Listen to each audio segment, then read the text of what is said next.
Hello and welcome to Dream State Discoveries.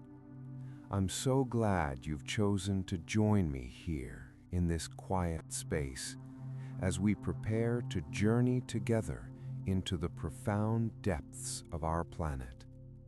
Tonight, we will be exploring the most relaxing facts about caves and crystals, a topic that invites us to slow down, to soften our gaze, and to sink into the deep, patient timeline of the Earth itself. So find a comfortable position and let the weight of the day begin to melt away. There is nothing you need to do here, no information you need to remember. Simply allow the words to drift over you like a gentle subterranean current. Let your breathing slow, becoming deep and even. Let your thoughts settle like particles of silt in a still underground pool.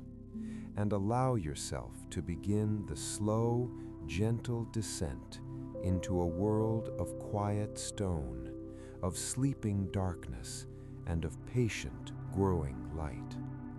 Our journey begins not in the cave itself, but long before it, in the world above. Picture, if you will, a landscape. Perhaps it is a rolling green mountain shrouded in mist, or a vast arid plain where the sun bakes the earth, or a lush, dripping rainforest where the air is thick with the scent of life. On the surface, this is the world we know, a world of movement, of change, of weather and wind, and the constant, gentle hum of activity. But beneath your feet, just beneath the soil, the roots, and the bedrock, another world exists, a world that operates on a different clock, a slower clock, a more patient clock. It is a world that feels the rain not as a shower, but as a slow, persistent seepage over centuries. It feels the tree roots not as a seasonal growth, but as a faint, persistent pressure over millennia. And as you let that image soften in your mind, the vibrant surface world giving way to the steadfast darkness below you, you can begin to feel a sense of release. The urgency of the surface world fades, the need to move quickly dissolves, and you are left with the simple, solid fact of the ground beneath you, holding you, supporting you, and extending down into a profound and tranquil darkness. And it is into this darkness that we slowly, gently descend. Imagine the first opening not as a dramatic chasm, but as a subtle parting in the earth, a place where water, over thousands of years, has found a tiny weakness in the rock, a crack no wider than a finger, and through that crack a single drop of water finds its way. It carries with it a tiny, almost invisible breath of air from the world above, and it begins a journey that has no end in sight. For this drop of water, this gentle explorer, is the artist of the deep earth. It is the creator of caves. It does not rush, it does not force, it simply persists, year after year, decade after decade, millennium after millennium. It travels along that tiny crack, dissolving an infinitesimal amount of mineral as it goes. And that process, that slow, patient chemical whisper, is called dissolution. It is not an explosion, it is not a quake, it is a sigh, a long, slow sigh that shapes the stone. And as you picture that single drop making its imperceptible journey in total darkness and silence, you can feel how time itself stretches out, becoming soft and vast, losing all its sharp edges, until all that remains is the gentle, endless process of change, happening at a pace so slow it feels like stillness. And as more water follows that same path, the tiny crack is worn ever so slightly wider. It becomes a fissure, and then, over spans of time that are challenging to comprehend, that fissure becomes a conduit. And one day, after perhaps 100,000 years of this gentle, persistent flow, the water finds a larger space, an emptiness in the rock, and the first cave chamber is born. It is a moment of profound quiet. There is no crash of creation, no fanfare, just the silent accumulation of absence carved by patient, liquid hands. This new space has never seen light. It has never felt a breeze. It is a perfect, pristine darkness. A darkness so complete it is not simply an absence of light, but a presence in itself, a soft, velvety blanket of pure black. And in this darkness, the air is still, so very still. It does not circulate like the air above. It settles in layers like a deep, silent lake of atmosphere. Cooler air sinks to the floor, forming pools of chill. Warmer air, if there is any, rises gently to the ceiling. And there is a smell, a scent that is ancient and clean, the smell of damp stone, of mineral earth, of time itself. It is the smell of a place that has been waiting in perfect peace for eons. And you can imagine breathing that air, cool and still, feeling it fill your lungs with the essence of timeless calm. In this absolute darkness, in this profound stillness, another process begins, a process even slower than the carving of the stone itself. It is the process of decoration. Remember that single drop, the one that began this journey. It is still traveling. It has seeped through layers of soil and limestone above, and it has become rich with dissolved minerals. Primarily, it carries a substance called calcium carbonate.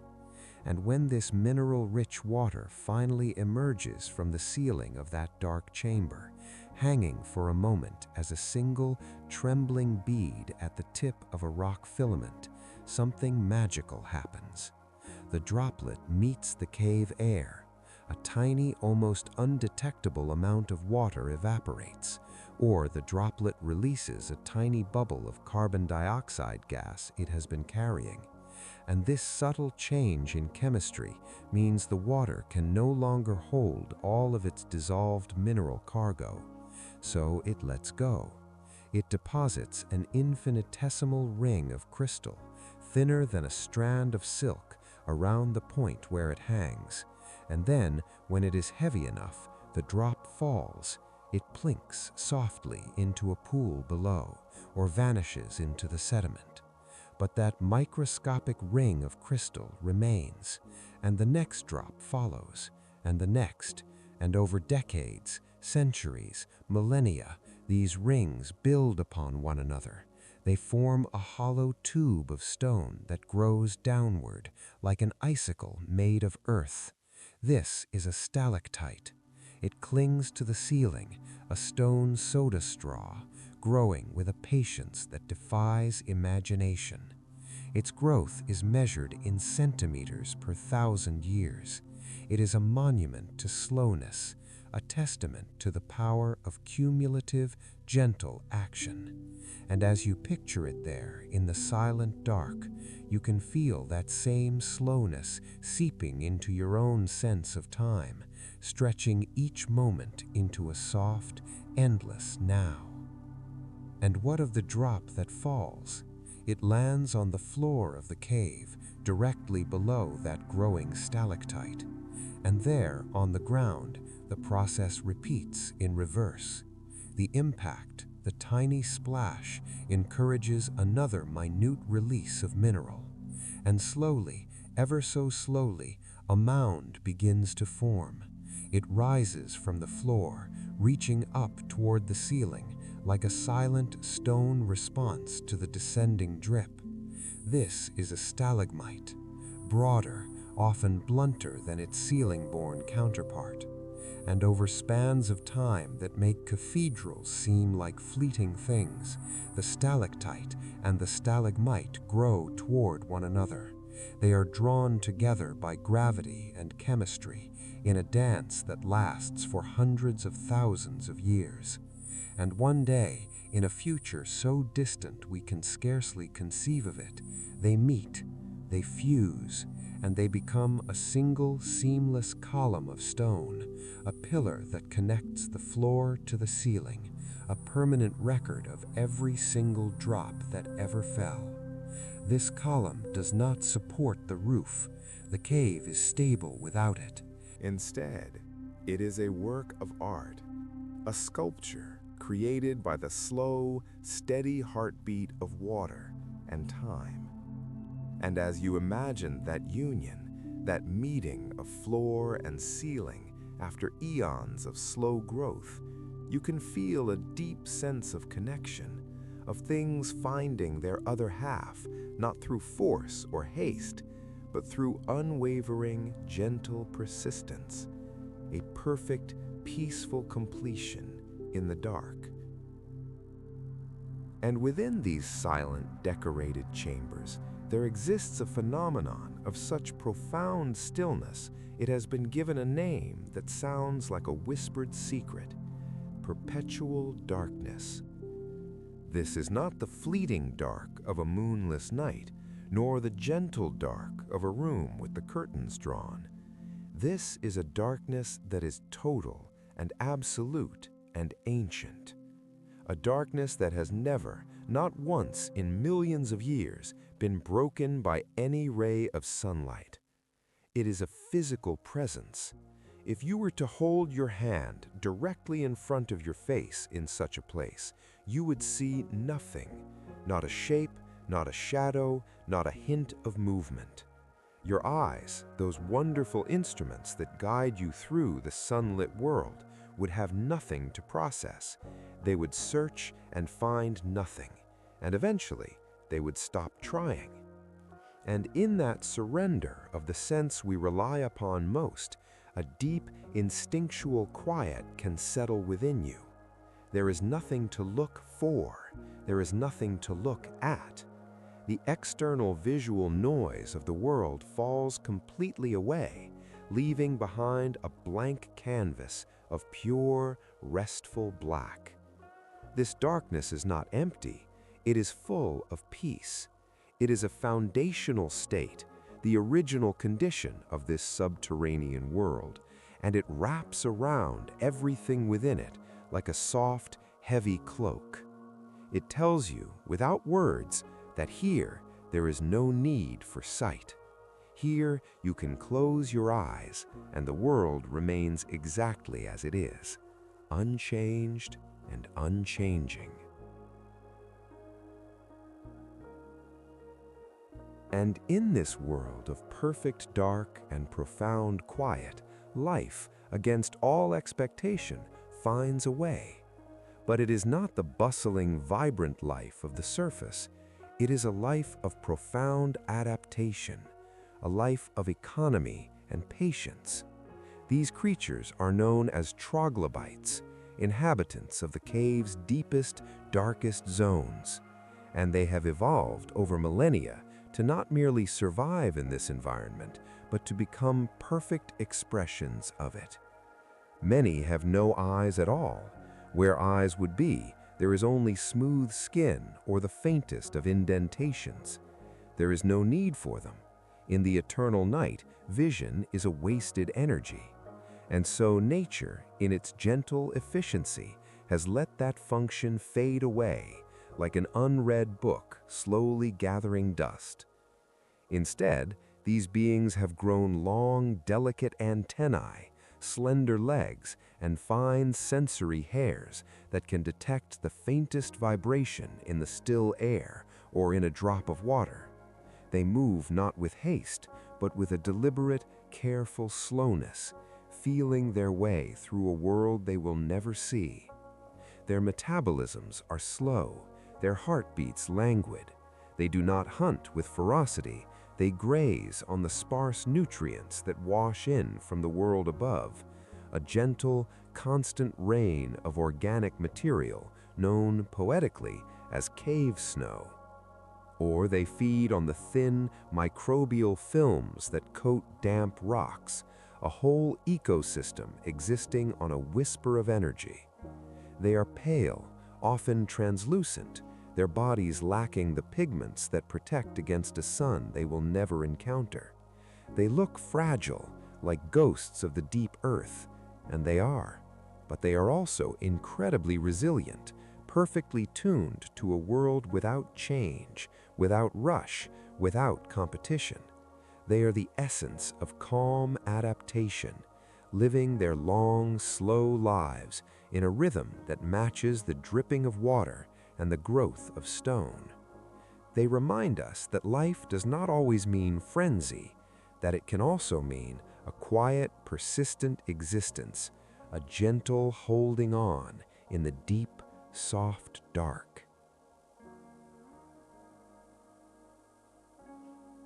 Now, let your mind drift from the animals to the very water that shapes this realm.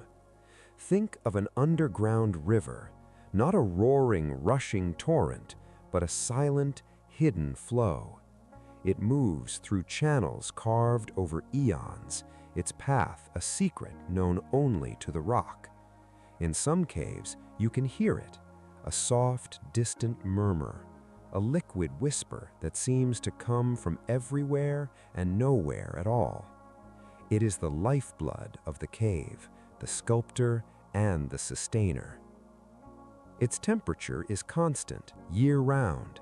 While the surface world swings from the heat of summer to the frost of winter, this water remains within a degree or two of the mean annual temperature of the region above. It is neither cold nor warm. It is simply constant, a steady, predictable presence. And as it flows, it performs its slow alchemy. It dissolves limestone, creating vast networks of conduits. And in other caves, in different rock, it performs the opposite miracle. When this mineral-rich water emerges into an air-filled cave passage, it can also deposit its dissolved treasures, creating flow stones that look like frozen waterfalls or delicate draperies of stone that hang in folded ripples from the ceiling, so thin in places that light would shine through them like a dragon's wing. This water does not hurry. Its journey from the surface to an underground pool may take years, decades, even centuries. It is a journey of immense patience. And as you imagine that slow, silent flow in the dark, you can feel your own thoughts beginning to move with that same languid pace. There is no deadline for this water, no finish line. It simply moves, as it always has, and as it always will, in a cycle as old as the rain itself. A cycle of gentle giving and receiving, of carving and building, all happening in the silent heart of the world.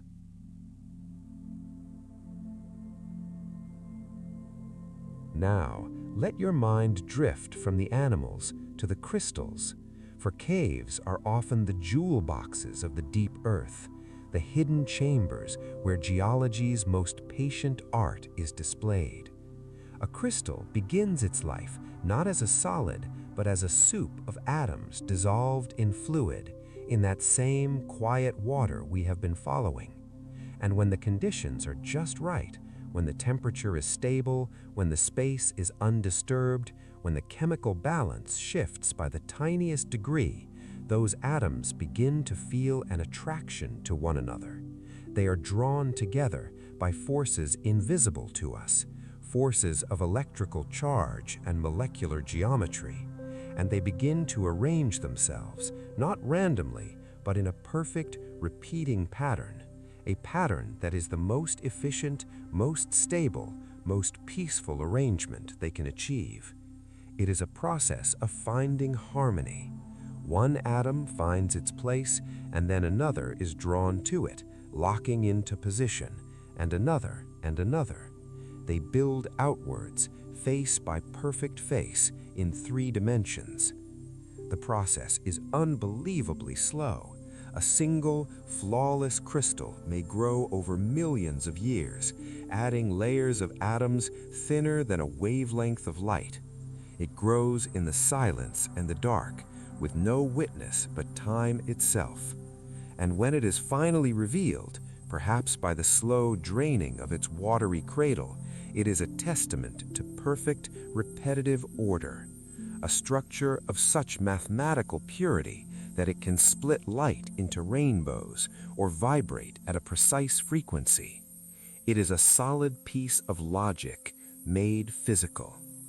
And as you picture a crystal growing in the dark, perhaps a gypsum flower, its petals curving with impossible delicacy, or a massive prism of quartz, its facets perfect planes, you can feel a sense of that inherent order, a sense that beneath the seeming chaos of the world, there is a foundation of pattern, of rhythm, of a slow, inevitable movement toward a state of perfect, peaceful balance.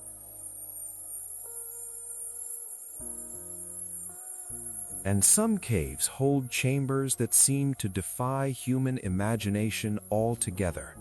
The Cave of Crystals, deep beneath the Chihuahuan Desert in Mexico, is one such place. Discovered by miners in the year 2000, it is a cavern filled with gargantuan Selenite crystals, the largest in the world. These are not mere spears of stone, they are obelisks. They are fallen pillars of light. Some are over 10 meters long, as thick as ancient tree trunks, and weigh 55 tons. They lie in chaotic, beautiful heaps like the bones of a crystal giant. And they formed in a very special kind of patience. The cave was filled for 500,000 years with mineral-rich water that was kept at a perfectly stable, searing temperature by the magma chamber below. In that hot, silent, saturated bath, the crystals grew with a slowness that is almost meditative. There was no disturbance, no change in pressure, just the constant, gentle addition of molecule to molecule for millennia upon millennia. The environment was so stable, so extreme, that to enter it now without protection is lethal for a human in minutes. But for the crystals, it was a womb, a place of perfect, heated stillness where they could achieve their ultimate form. And now they rest in the dark, in a chamber that is both a furnace's memory and a cathedral of geometry. They are a reminder that the most breathtaking beauty is often born not from violence, but from an environment of prolonged, unchanging, almost monotonous stability, a state of being so constant, so unwavering, that it allows for the fullest, most extravagant expression of form, a lesson in what can be achieved when the world holds perfectly, perfectly still. Let us gently drift now from the concept of immense, heated chambers to the opposite end of the sensory spectrum. Imagine the feeling of a cave's air. In the deepest, most isolated passages, beyond the reach of even the faintest breath from the surface, the air becomes something remarkable. It loses all its movement. It becomes still. Not just calm, but profoundly motionless. Scientists have a term for this, a climatic null zone. In these zones, there are no drafts, no gentle circulations. The air settles into perfect equilibrium, stratified by temperature and humidity alone. It is so still that smoke from a researcher's lamp will rise in a perfect, unwavering column, then hang in the air for hours, a ghostly marker in the dark. This air has a weight to it, a density of quiet. It does not carry sound waves easily. It absorbs them, muffling even the beat of your own heart until it seems to be happening somewhere far away. To breathe this air is to feel a profound neutrality. It is neither fresh nor stale in the way we understand it. It is ancient air, air that has been sequestered for centuries, even millennia. It has a taste of stone and time. And in this absolute stillness, you can feel your own presence, your own warmth, your own breath as a gentle disturbance in a sea of perfect calm. It is an invitation to minimize your own movement, to become as still as the air itself, to let your exhalations soften until they are barely a sigh, until you feel yourself merging with the quiet. This profound stillness gives rise to another of the cave's gentle miracles, silence. But this is not the silence of a quiet room. That silence is relative, filled with the hum of distant appliances, the sigh of a house settling, the far-off whisper of traffic. The silence of the deep cave is closer to absolute. It is a physical pressure on the eardrums. In the absence of wind, of flowing water, of life, the only sounds are those you bring with you, or those created by the cave itself at a pace almost too slow to hear. The plink of a single water drop falling from the end of a stalactite into a pool below. That sound is not sharp. In that thick, still air, it is a soft, rounded, resonant note, a plink that seems to hang in the darkness, vibrating for a long moment before being absorbed by the stone. And then, nothing. The waiting begins for the next drop. The interval might be 10 seconds, it might be a minute, it might be an hour. There is no rhythm you can predict, no pattern to latch onto. It is a random, gentle punctuation in an endless sentence of silence. That irregular, soft percussion becomes a meditation. It does not demand your attention.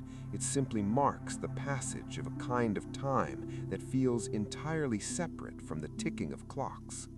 It is the sound of patience itself, the sound of a process so slow that each event is an individual, noteworthy occurrence in a span of eons.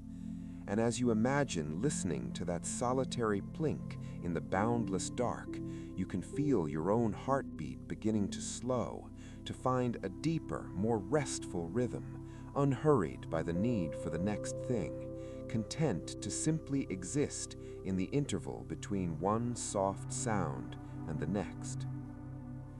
Now let your mind soften its focus from the grand chambers and the mighty crystals to the smallest of details, to the delicate lace-like formations that adorn many caves. Cave popcorn, they call it. Tiny, knobbly nodules of calcite that cluster on walls like fossilized foam. Or helictites, those strange, twisting, seemingly gravity-defying filaments that grow sideways in spirals and corkscrews, as if the stone has decided to become whimsical. Their growth is a mystery of microscopic currents, of capillary forces and evaporation, so slight they defy the pull of the earth itself. They are the cave's fine embroidery. And then there are the soda straws, the delicate, hollow precursors to stalactites, so fragile that a breath could shatter them. They hang by the thousands in some caves, a delicate pipe organ of stone, waiting for the gentle music of dripping water. To see them is to understand fragility on a geological scale. These are formations that required not just millennia of peace, but an environment utterly free from vibration, from strong air movement, from any form of disturbance. Their existence is proof of a deep and abiding tranquility that has lasted for ages. They are the cave's whisper, where the stalagmites are its declarative statements. And as you picture these tiny, intricate forms growing in the dark without any witness, you can feel a sense of tenderness for this hidden world, a world that creates beauty not for show, not for any audience, but simply because the conditions for beauty are there. It is an art born of pure process, of the slow, unobserved accumulation of exquisite, minute details, a reminder that grandeur is not only in the massive, but in the perfectly, patiently small. And within the stone and the still water, there is a memory. Caves are archives, slow, meticulous record keepers of the world above. Think of that stalactite growing drop by drop for 100,000 years. Within its crystalline structure, it traps clues, isotopes of oxygen from the water that formed it, traces of minerals that were in the soil the water passed through, bubbles of ancient air sealed in time. To a scientist, a stalactite sliced lengthwise is a timeline, a climate ledger. Each layer, thinner than a hair, corresponds to a season, a rainfall, a drought from millennia past. By reading these layers, we can learn of rains that fell when early humans first painted on cave walls. We can sense shifts in temperature from times of great ice ages. The cave holds this information not in books, but in its very body, in a language of chemistry and form. It is a silent witness to all that has transpired above. It does not judge or comment. It simply records with flawless, slow fidelity. And this gives the cave a profound sense of wisdom. It has seen the world change in cycles we can barely perceive. Forests have become deserts, and then forests again above its hidden roof. Species have risen and vanished, and through it all, the cave has maintained its steady, dripping rhythm, incorporating the story of the world into its growing stone.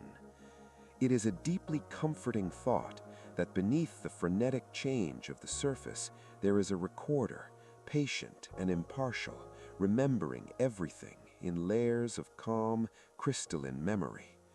Your own worries, your own fleeting concerns are held in a perspective that is vast, gentle, and deeply, deeply forgiving. Let us sink deeper into this idea of memory, of the cave as a keeper of time. For in some special caves, the water does not simply drip to form stalactites, it pools. It gathers in silent, still basins on the cave floor.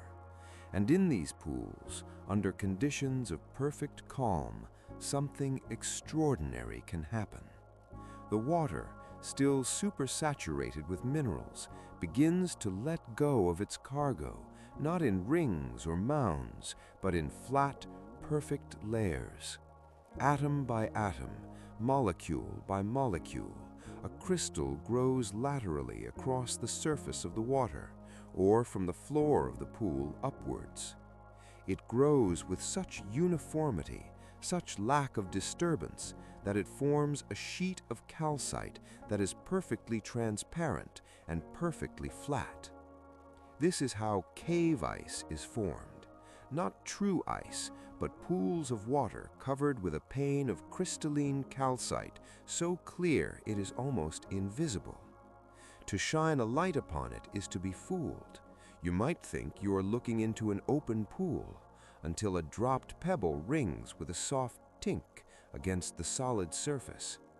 And beneath this pane, the water is often still as glass, holding a perfect inverted reflection of the cave ceiling above, stalactites doubled, a world mirrored in a hidden lens.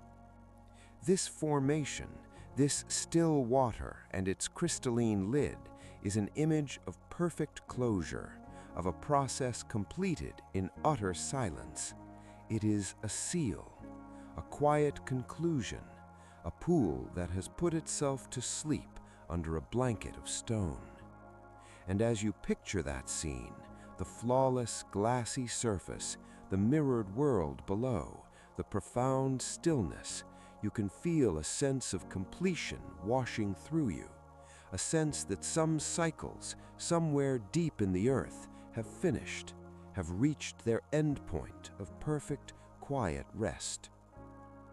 From these still pools, we can turn our gentle attention to the very rock that surrounds them.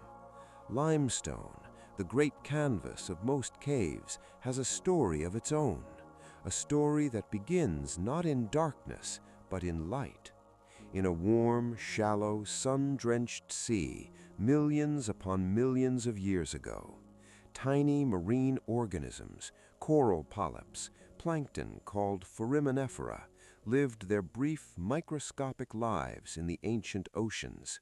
And as they lived, they built tiny skeletons and shells from the calcium carbonate dissolved in the seawater. When they died, these minute, intricate structures settled like a constant, gentle snow onto the sea floor. Layer upon layer, century upon century, this biological snow accumulated, compressing under its own weight, until the delicate, porous skeletons fused into solid rock. The cave you picture, the very walls that surround our imaginary journey, are made of life. They are a cemetery of sublime patience, a monument built from the countless tiny lives of ancient seas. The energy of a primordial sun, captured by microscopic beings, was transferred into their shells and then locked away in the geology of the planet. So when you touch a cave wall, you are touching time twice over, the slow time of its dissolution and decoration, and the vastly slower time of its creation from an ocean full of vanished lives. It is a humbling, gentle thought. The quiet dark around you was once a sunlit, watery world teeming with life, and that life, in its passing, created the potential for this sanctuary of darkness, an ending that becomes a beginning in a cycle so vast and slow it feels like eternity. And within the embrace of this ancient limestone, other, stranger caves form. Caves not carved by the gentle acid of rainwater, but by the relentless, powerful force of the ocean itself. Sea caves. Imagine a cliff face battered by waves. But now, slow that motion down. See not the crash and spray, but the patient, persistent push. Over centuries, a weakness in the rock is found. The water, armed with sand and pebbles, uses these tools to grind and scour, to polish and bore. It works only when the tide is high, with a rhythmic, predictable patience. And it creates a different kind of sanctuary, one filled with the roar of the sea, yet often in its deepest recesses, holding a pocket of startling quiet behind the tumult. The walls of a sea cave are not rough and jagged, they are smooth, sculpted into flowing, curved shapes that feel organic, like the inside of a giant, stony shell. They are polished to a soft sheen by a million tides, and often they are adorned not with stalactites, but with colonies of life, mussels clinging to the walls, anemones waiting in tidal pools, their tentacles a gentle forest waving in the surge. This cave is alive with the rhythm of the moon, breathing in and out with the tides. It is a cave of two worlds, the powerful, rhythmic ocean and the quiet, damp hollow it has carved for itself. A reminder that even the most powerful forces, when given enough time, can create spaces of refuge, of smoothness, of rounded, comforting forms. Now, let us journey to a cave of a completely different nature, a cave of ice. In the heart of a glacier, or within the permanent ice fields of high mountains, another kind of cave system forms. Here, the sculptor is not liquid water, but air and meltwater, and the immense plastic flow of the glacier itself. These are caves of transient, breathtaking beauty. Their walls are not stone, but solid, dense ice, often a profound, glowing blue. This color is the color of compressed time, of snow that fell centuries ago and has been squeezed of all its air, absorbing all colors of light except this one serene, cool hue. Light filters through these walls, diffusing into a gentle, ethereal glow that seems to come from within the ice itself. The air is cold, but often still, and carries a silence that feels crystalline, sharp, and pure. Drips of meltwater freeze in mid-air, creating ice stalactites that are not brown or gray, but clear as glass. The floor might be a frozen stream, a rippled expanse of solid water. Everything is smooth, flowing, and luminous. But an ice cave is ephemeral. It may last a season or a decade before the glacier's slow march closes it up or collapses its roof. It is a cave that knows its own mortality. Its beauty is the beauty of a fleeting dream made of light and cold, and that very temporality gives it a poignant, gentle sadness that is deeply peaceful. It asks for no permanence. It simply is, for now, a chamber of frozen light, a reminder that beauty can exist in a state of constant, slow change, and that its temporary nature makes the quiet moment of witnessing it all the more precious, all the more soft. Consider now the concept of pressure. In the deep caves, especially those far below the water table or buried under mountains, the weight of the world is a constant, embracing presence. The rock above is not simply resting, it is pressing down with a steady, unimaginable force. For every 10 meters of depth, the pressure increases by roughly 1 atmosphere. In a cave hundreds of meters deep, the pressure is not a crushing menace, but a profound, constant embrace. It is a feeling of being held, of being utterly supported on all sides by the living earth. That pressure has been there for millions of years, a silent, steadfast companion to the growing crystals and the dripping water. It is a force that encourages slowness. It discourages rapid change, fosters stability, and creates the conditions for the slow, patient processes we have been contemplating. To imagine yourself in such a space is to imagine the gentle, firm weight of a heavy blanket, the kind that brings deep comfort and a sense of security. The pressure tells you that you are deep within something. You are safe inside the world. The chaotic, unpredictable surface is far above, and here, in the silent, pressing dark, there is only solidity and calm. It is a geological lullaby, a constant, quiet reminder that you are held. And in these pressurized, silent depths, sound takes on a new and wondrous quality. We have spoken of silence, but there is also the phenomenon of resonance. In certain cave chambers with specific shapes and volumes, sound does not just fade, it transforms.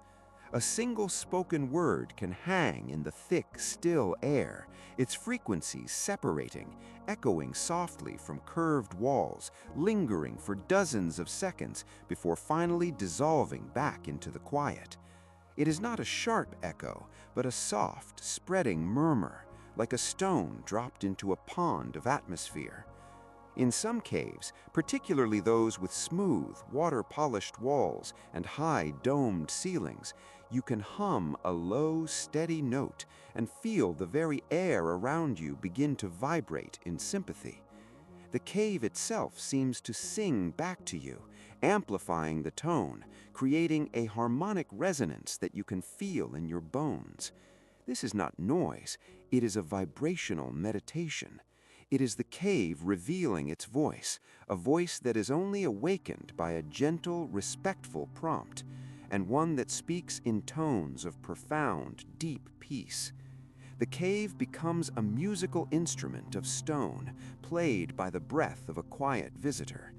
And as you imagine that deep, soft hum resonating through your body and through the ancient rock, you can feel a harmony being established, a fleeting, beautiful alignment between your own small presence and the immense, quiet being of the earth itself. Let us turn our gaze upward within the cave to the ceiling.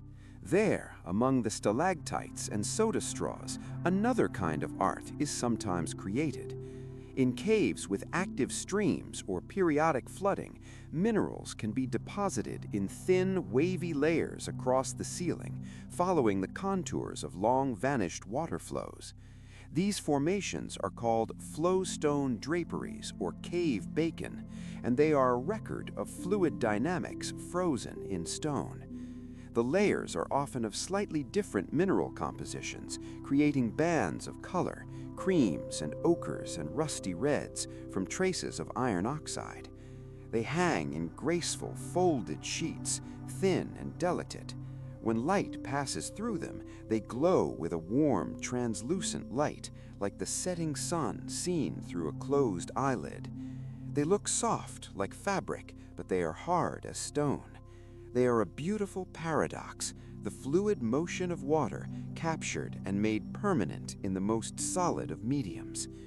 They remind us that even the most transient of movements, the flow of a stream over a ceiling, can, given enough time and the right conditions, leave a lasting, gentle impression. They are the cave's memory of its own internal rivers, a memory so vivid it seems to still be flowing, slowed to a single graceful curve for all of time. And as you picture these stone curtains hanging in stillness, you can feel the flow of your own thoughts beginning to take on that same graceful, languid motion, moving in slow, smooth waves towards a state of rest. Now, consider the humble and essential role of mud.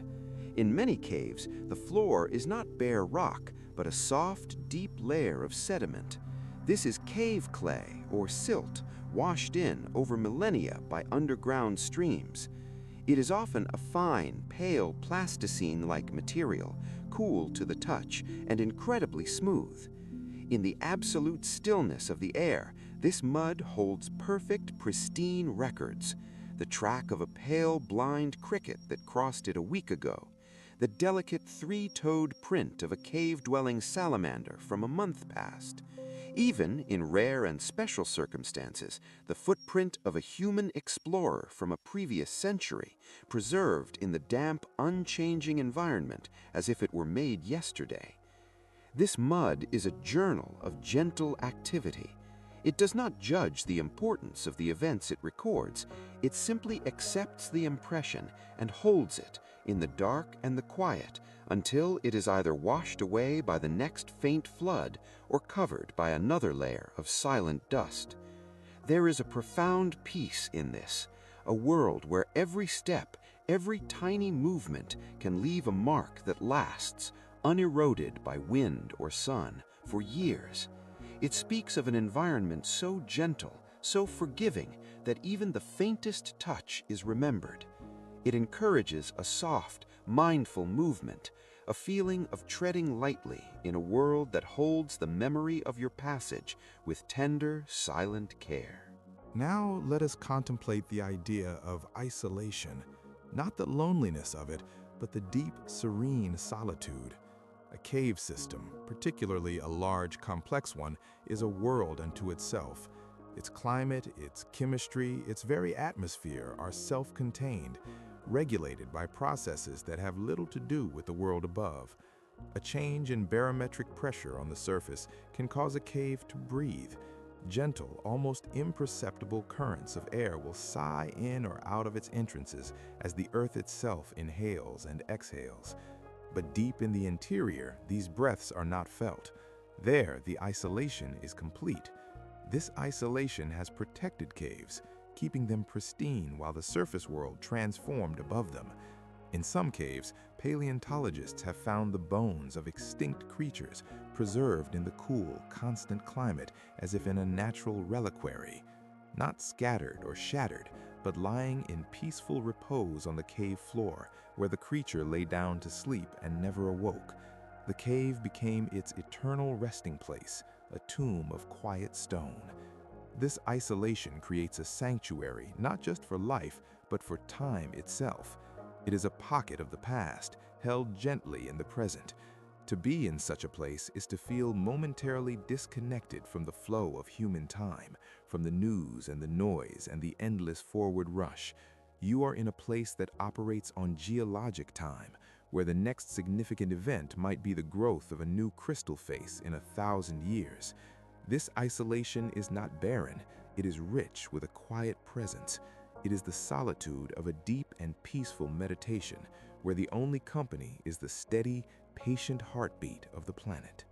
And within this isolated, timeless world, light is not merely absent, it is an event. When a caver's headlamp cuts through the darkness, it does not flood the space like a stadium light. It is a slender beam, a cone of illumination that reveals the world in fragments. A single stalactite, glistening with moisture, emerges from the black, a patch of flowstone, glowing honey gold. The beam touches a pool of water, and suddenly the ceiling is reflected in a perfect inverted mirror, doubling the world. This light is a gentle revealer. It does not startle, it coaxes forms from the darkness, one beautiful detail at a time. And when the light is turned off, the darkness does not rush back in. It simply is, as it always was, complete and whole. The afterimage lingers on the retina, a phantom of the revealed form, slowly fading back into the peaceful black. But there is another, more magical source of light in some caves: bioluminescence. In certain sea caves, or caves with wet, microbial life, tiny organisms emit a soft, living glow. It is not a light to see by, but a light to wonder by. A faint blue-green shimmer on a damp wall, like a breath of starfield caught in the rock. This is cold light, light without heat.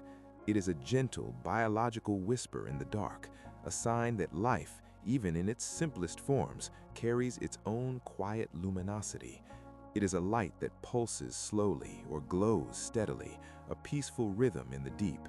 It reminds us that illumination does not always come from outside, from a blazing sun or a brilliant lamp. Sometimes the softest, most comforting light comes from within, from a deep, natural, and patient chemistry. Let us drift now to the very beginning of a cave's discovery. Imagine a hillside, a cliff face, a sinkhole in a forest. There is an opening. For centuries, perhaps millennia, it has been there, breathing its slow, cool breath into the world. Animals may have used it for shelter. Water has flowed from it in spring, but its true depth, its hidden chambers, remain unexplored. Then a human arrives, not with fanfare, but with quiet curiosity. They kneel at the entrance, feeling the cool, steady exhalation of ancient air on their face. This breath of the earth has a name: cave wind.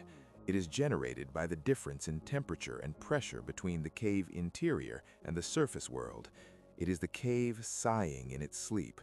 To feel it is the first intimate contact with the hidden world. It is an invitation, but a gentle one. The explorer then may light a candle or turn on a lamp and take the first steps into the twilight zone, where external light faintly penetrates. Then they cross a threshold known as the dark zone. The last hint of daylight vanishes. They are now inside the world. Every step from here is a step into the unknown, but a known unknown, a space shaped by predictable, patient forces. The explorer moves slowly, respectfully, mindful of the fragile formations and the profound silence they are entering. This moment of first entry is not conquest, it is a gentle greeting, a quiet visitor crossing into a realm of timeless rest, leaving the sun behind and being welcomed by the dark. It is a model for how we might approach our own rest, not as a forced closure, but as a soft, intentional crossing of a threshold into an inner, peaceful landscape we carry within us all. Let us consider the way a cave sleeps. For a cave is not inert. It has cycles, rhythms far slower than our own. It sleeps in the dry season, when the rains cease and the drips become fewer, the intervals between them stretching into days or weeks. The cave breathes more slowly then, its air currents settling into an even deeper stillness. Growth pauses, the stalactite waits, the pool of water, cut off from its replenishment, may slowly lower, leaving a bathtub ring of minerals on the wall, a tide line from a vanished sea. The cave dreams in mineral, its processes slowed to a near halt.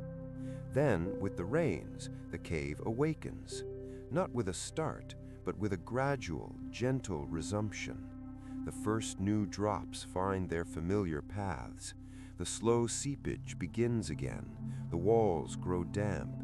The air may feel fresher, charged with the scent of wet earth from above. The cave is not reborn. It simply continues, its long, slow exhalation punctuated once more by the soft percussion of water meeting stone or pool. This seasonal rhythm, this sleep and awakening, is so gradual, so gentle, that it is almost undetectable within the span of a human visit. It is a rhythm measured in years, in decades.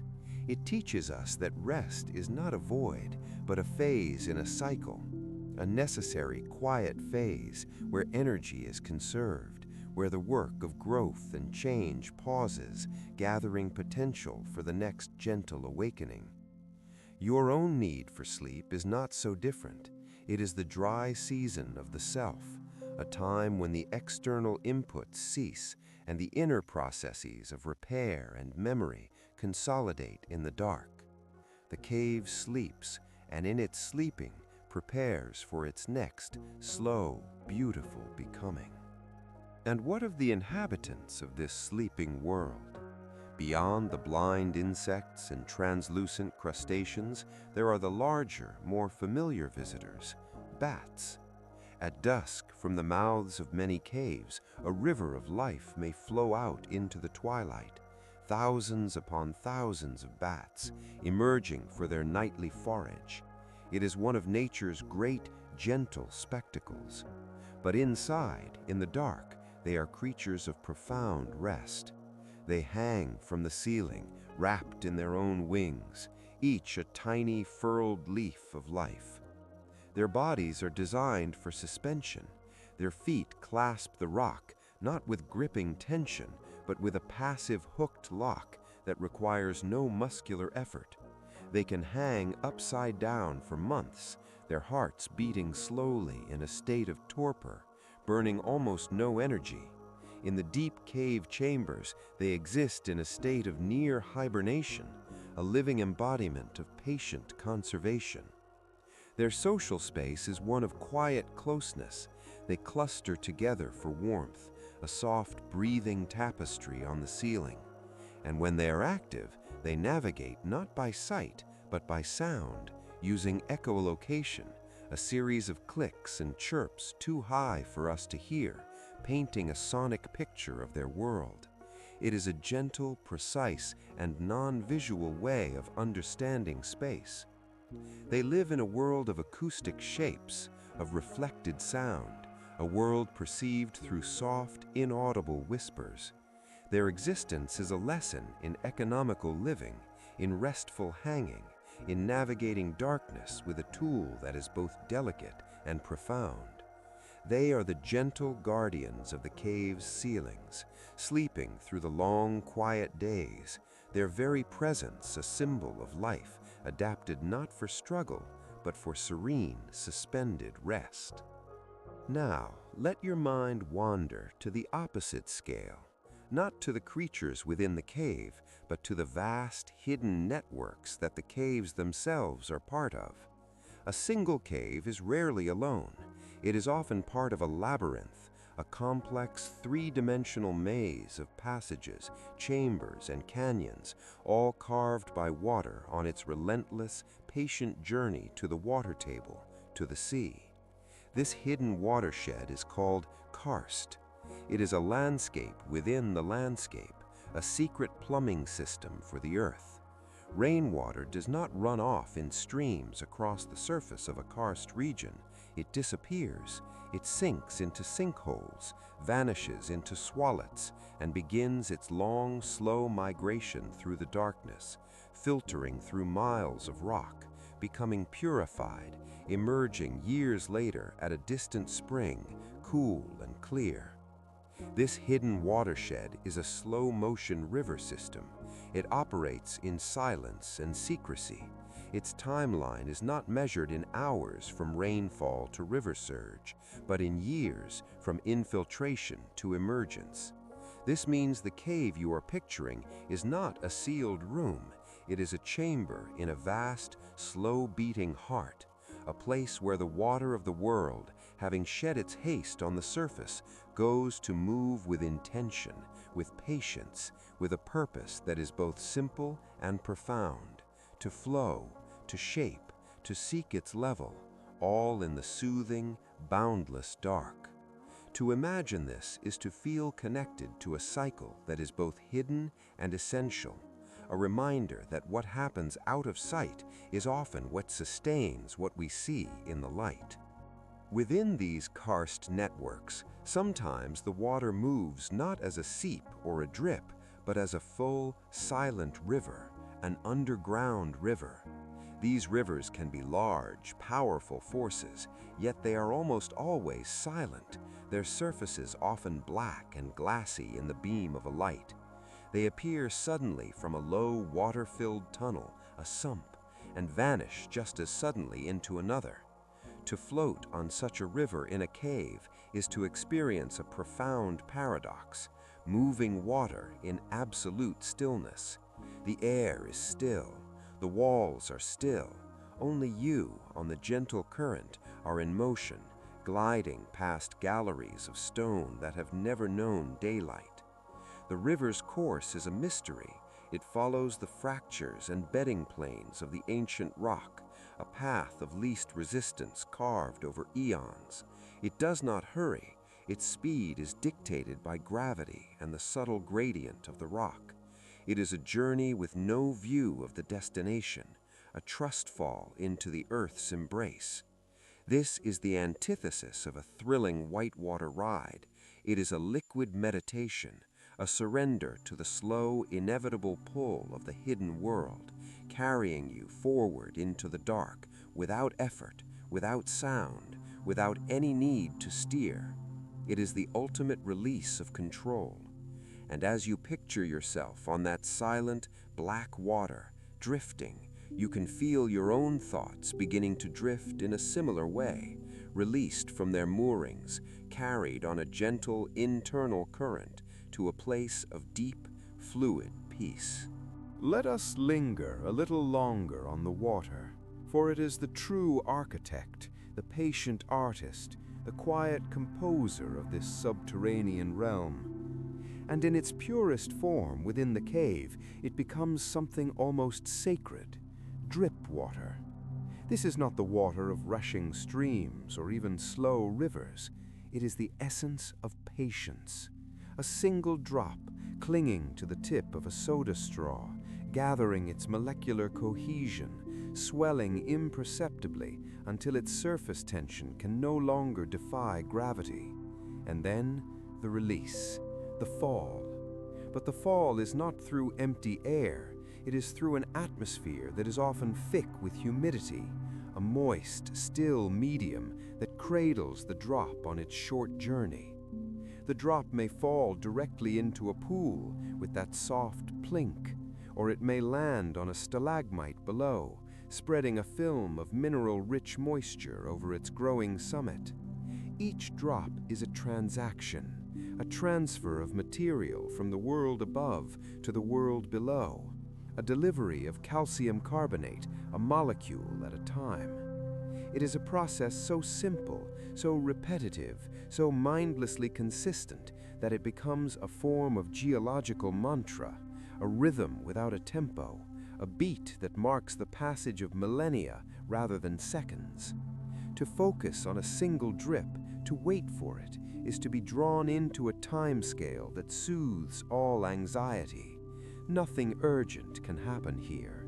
The next drop will come when it is ready, not before, and that is perfectly, profoundly all right. The drip water teaches acceptance. It teaches that transformation does not require force, it requires presence and consistency, and the gentle, unwavering application of the most minimal of efforts repeated across an ocean of time. And from this water, and from the slow exhalations of the rock itself, another element of the cave's atmosphere arises: humidity. In many caves, the air is saturated with moisture. It is a damp that does not chill, but envelops.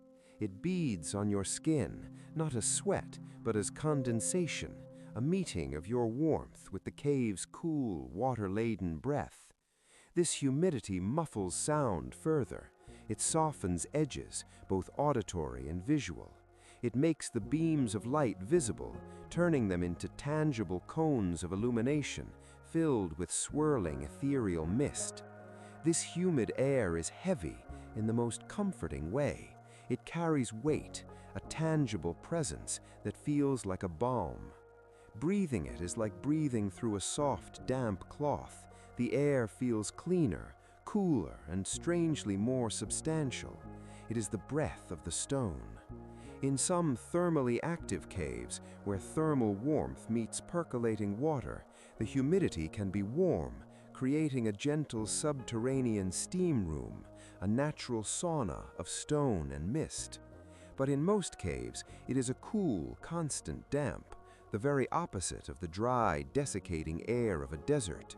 It is an air that preserves, that prevents decay, that maintains a constant state of potential.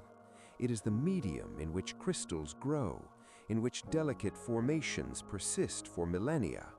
This humid embrace tells you that here nothing will wither. Here, things are kept in a state of slow, moist, perpetual becoming.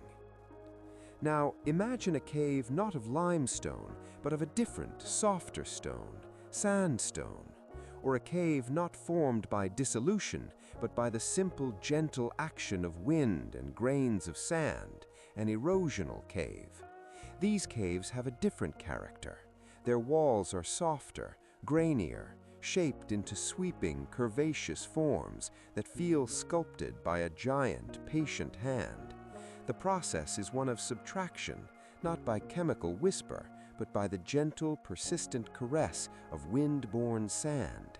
Each grain, over centuries, acts as a tiny tool of erosion, polishing the rock into smooth, fluid shapes.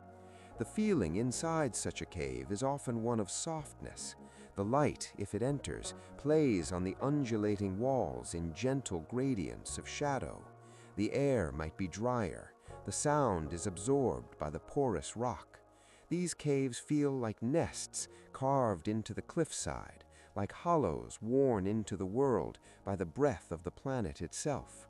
They lack the crystalline decoration of limestone caves, but they possess a sublime, minimalistic beauty. They are studies in form and texture.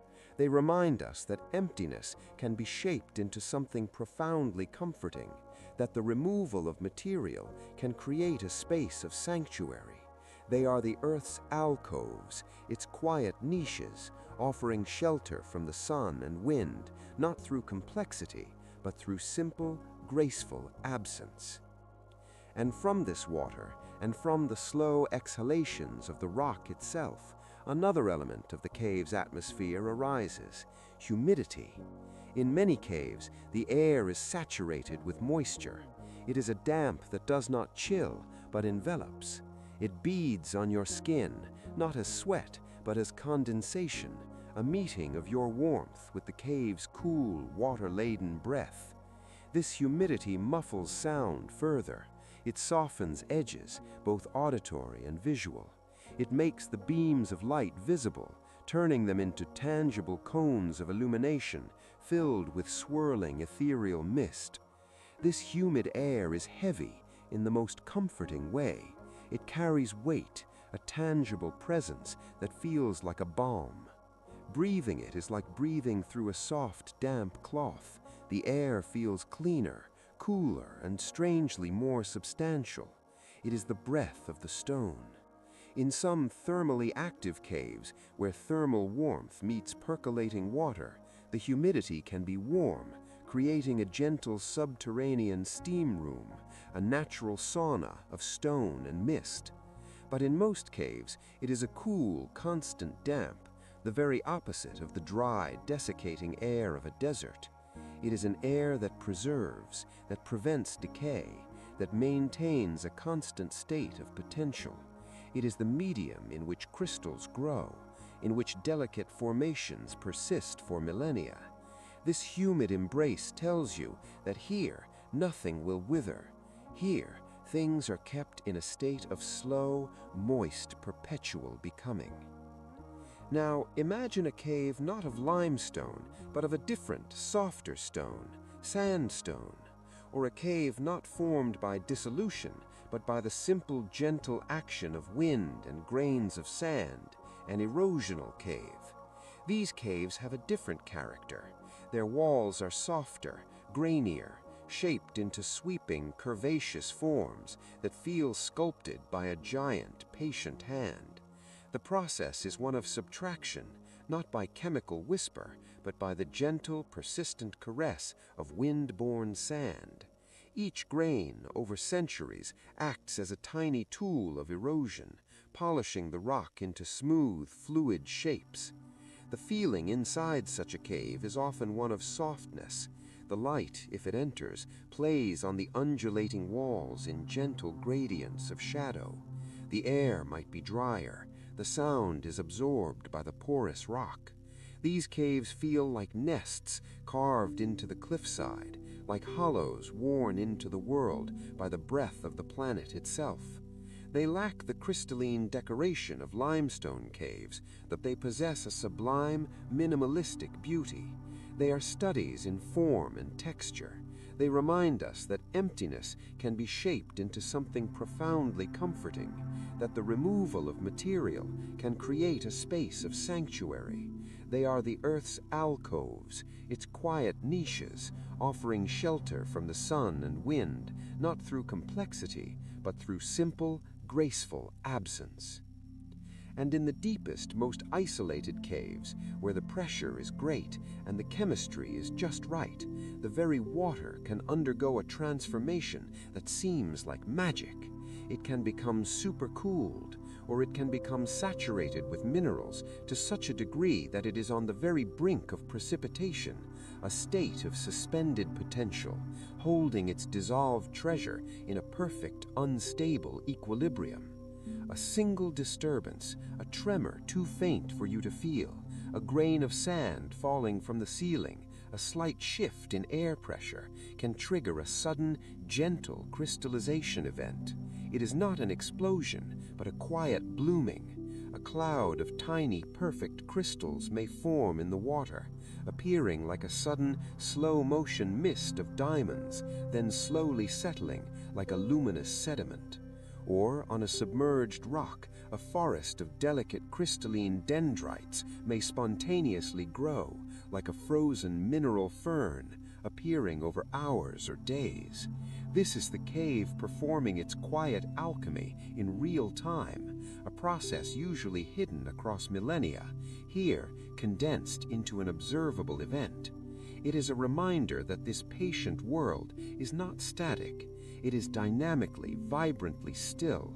It holds within its stillness the potential for sudden, beautiful acts of creation triggered by the faintest of whispers. It teaches that peace is not inertia. It is a state of ripe, quiet potential, where the slightest, gentlest nudge can bring forth something wondrous and new.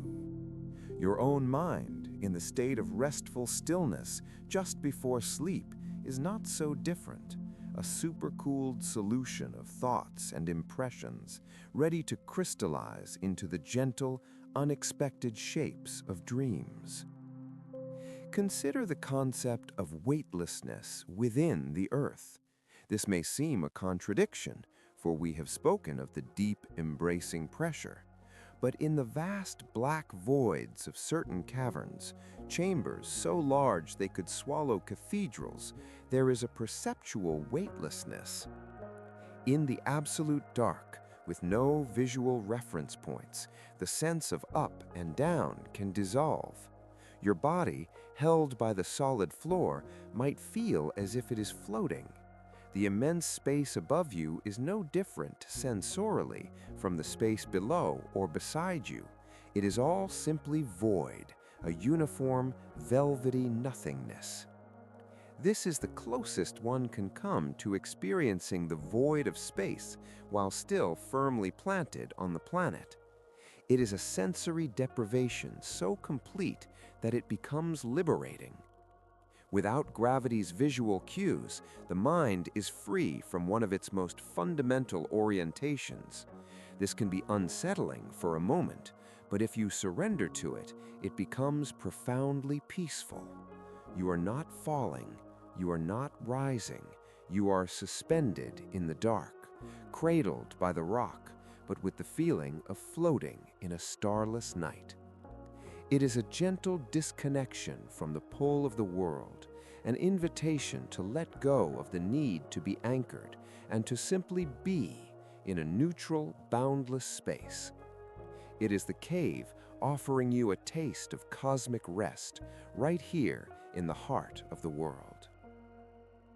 From this expansive nothingness, we can return to something intimately close, the texture of the cave itself.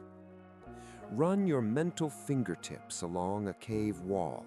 It is rarely smooth like glass. It is textured by the history of its formation. In a dissolutional cave, you might feel the subtle, swirling patterns of differential erosion, softer rock eaten away more quickly, leaving ripples and ridges. You might feel the scalloped patterns known as solution flutes, carved by water flowing in a thin film over the rock, a signature of fluid dynamics written in stone. In a lava tube, the walls are often ropey and twisted, a frozen record of the last viscous movement of the molten rock before it cooled. These textures are language. They are the cave telling the story of its creation, not in words, but in ridges, pits, and curves. To touch them is to read a history book with your hands. It is a slow, tactile meditation. Each texture has a reason, a cause rooted in chemistry, physics, and time. There is no randomness here, only the beautiful, logical consequence of process. Feeling these textures connects you physically to that deep timeline. It grounds the vast conceptual time into a tangible, present sensation under your fingertips. And in that connection, there is a deep calm. The chaos of the world is often formless and confusing, but here, in the dark, every contour has a cause. Every roughness tells a part of a slow, understandable story. It is a world that makes sense to the touch. And within these textured passages, in the zone where the last faint glow from the entrance finally surrenders to the dark, a special kind of twilight exists. This is the twilight zone of the cave. Here, the green of the outside world is gone. The light is a dim, grayish, directionless glow, barely sufficient to see shapes. Colors are leached away. The world becomes a monochrome study in form and shadow. This dimming is a gentle gradient, not a sharp line. It is a gradual letting go of the visual world. Your eyes strain at first, trying to pull detail from the gloom, but eventually they relax. They accept the limited information. The visual cortex, that busy manager of daytime life, begins to quiet down. This forced simplicity is a gift. Without color and detail, the mind is free to appreciate form, depth, and the soft play of the faintest light on wet stone. It is a visual soft focus, a natural blurring of the hard edges of reality. It prepares you gently for the total darkness to come. It is a bridge between worlds. And as you imagine standing in that soft, gray twilight, seeing just enough to know the immensity of the space, but not enough to be distracted by detail, you can feel your own mind beginning to cross a similar bridge. The sharp details of the day, the bright colors of your worries begin to soften, to lose their saturation, blending into a gentle, monochrome haze that precedes the deep, restorative dark of sleep. In this twilight and in the dark beyond, another sense often comes to the gentle fore, a sense of smell. A cave has a scent, and it is one of the purest, most ancient smells on earth. It is the smell of petrichor, the earthy scent released when rain falls on dry soil, but deepened, cooled, and mineralized. It is the smell of damp clay and dissolved limestone, of still water and oxidized metals. It is the smell of rock that has never been warmed by the sun.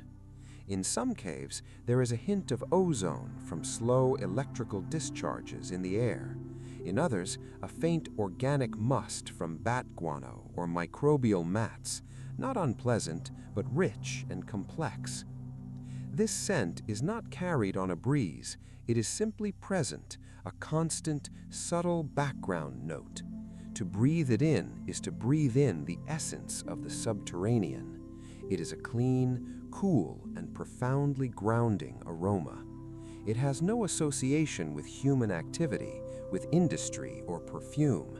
It is the smell of the planet itself, undisturbed.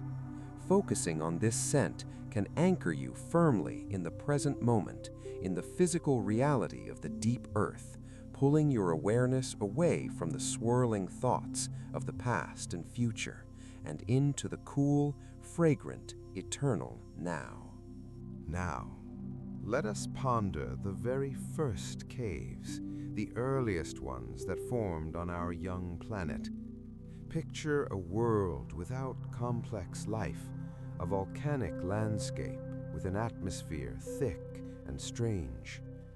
The first caves were likely not of limestone, but of basalt lava tubes, formed not by the patient drip of water, but by the flow of molten rock. Yet even this violent origin leads to a place of quiet.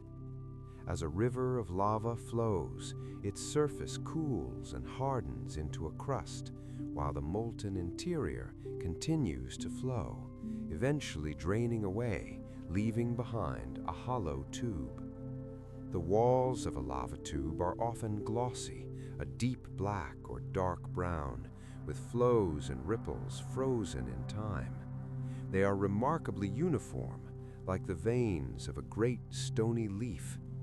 These tubes can run for miles, straight and true, with a quiet, tunnel-like simplicity.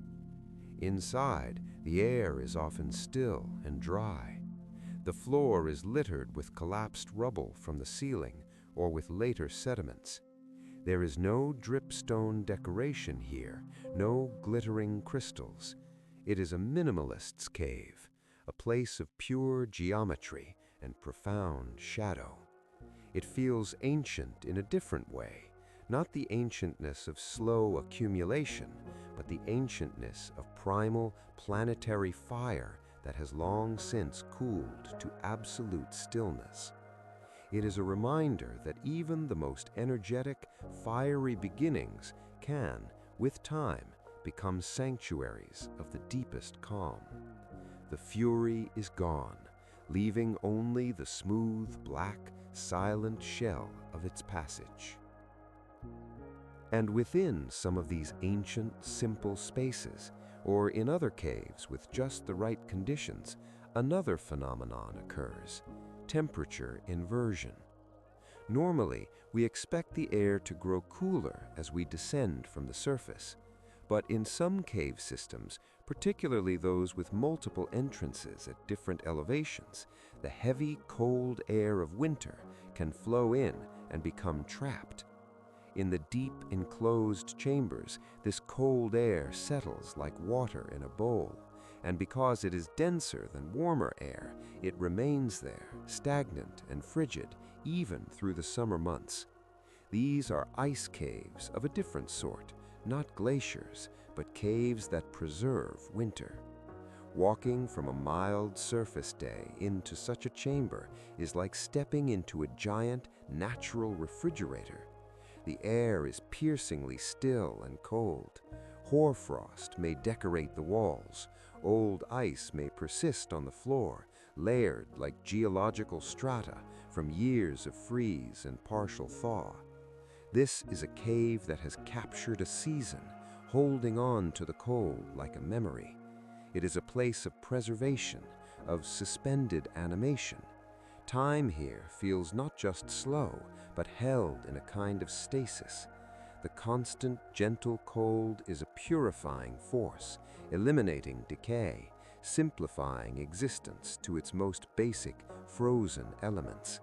It is a deep, clean and silent chill that speaks of permanence and preservation, a natural vault where the fleeting breath of winter is granted a form of eternity.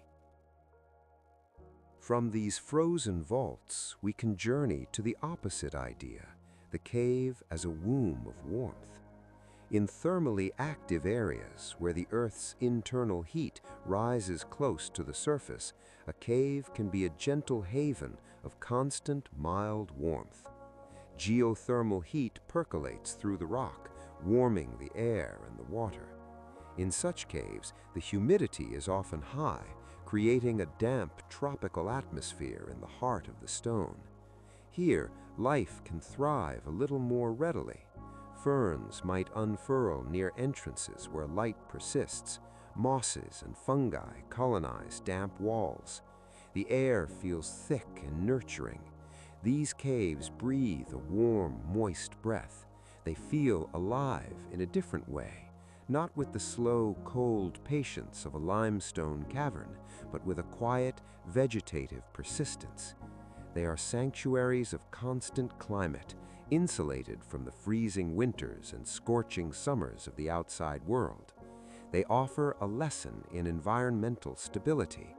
In a world of change, they are a pocket of unwavering, gentle consistency, a reminder that deep within the earth, and by extension, deep within ourselves, there can exist a core temperature of unshakable calm, a warmth that persists regardless of the seasons swirling above. Let us now consider the soundscape of a cave once more, but from a different angle, the sound of growth. We have heard the drip, but can we hear a stalactite growing? The answer is no, not directly. The deposition of a single layer of calcite molecules is a silent event. It is quieter than silence, for it happens beneath the threshold of physical vibration that would create a sound wave. But if we could listen with impossible sensitivity over impossible timescales, what would we hear? Perhaps a soft, continuous hiss, like the gentlest static, the sound of atoms clicking into place in a vast, dark matrix. It would be a white noise of creation, a soothing, endless frequency of becoming. This imagined sound is the acoustic equivalent of watching a crystal grow under a microscope, a revelation of frantic activity at a scale so small and orderly it translates to perfect calm at our level of perception. So, while the cave is silent to our ears, it is not inert. It is humming with a creative frequency too high and too low for us to register. It is perpetually building in utter quiet. This thought can be a metaphor for the rest we seek. Sleep appears silent, still, and inactive, but within the body and mind, it is a time of immense, quiet activity, of repair, consolidation, and growth. The cave sleeps, but its atoms are dancing into place. You rest, and your being is quietly, silently rebuilding itself. The apparent stillness is an illusion that contains a universe of gentle, essential work. Now, imagine a cave that is not dark. This seems a contradiction, but there are moments, fleeting, magical moments, when deep cave darkness is temporarily banished by a phenomenon so gentle it feels like a secret shared by the earth itself. In caves with openings oriented to the west on certain days of the year, at the precise moment of sunset, the low, angled rays of the sun can pierce the entrance and travel down the main passageway in a perfectly straight beam. For a few minutes, this beam of golden red light paints a stripe of glory on the far wall, illuminating formations that have not seen direct light in a year, or perhaps ever. Stalactites and draperies glow from within, their translucency revealed, their colors creams, golds, ambers, suddenly vibrant.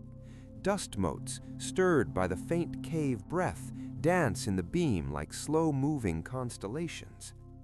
Then, as the sun slips below the horizon, the light begins to retreat. It softens, fades from gold to rose to gray, and then it is gone. The cave is returned to its darkness, but the memory of the light seems to linger as a warm afterglow in the mind's eye. This event is not a violation of the cave's nature, but a brief, beautiful visitation. A reminder that darkness and light are not enemies, but partners in a slow dance, and that even the deepest dark can, on occasion, be graced by a transient, peaceful illumination. It teaches the value of fleeting beauty, of moments of grace that appear and vanish on a schedule set by the cosmos, asking only to be witnessed with a quiet heart.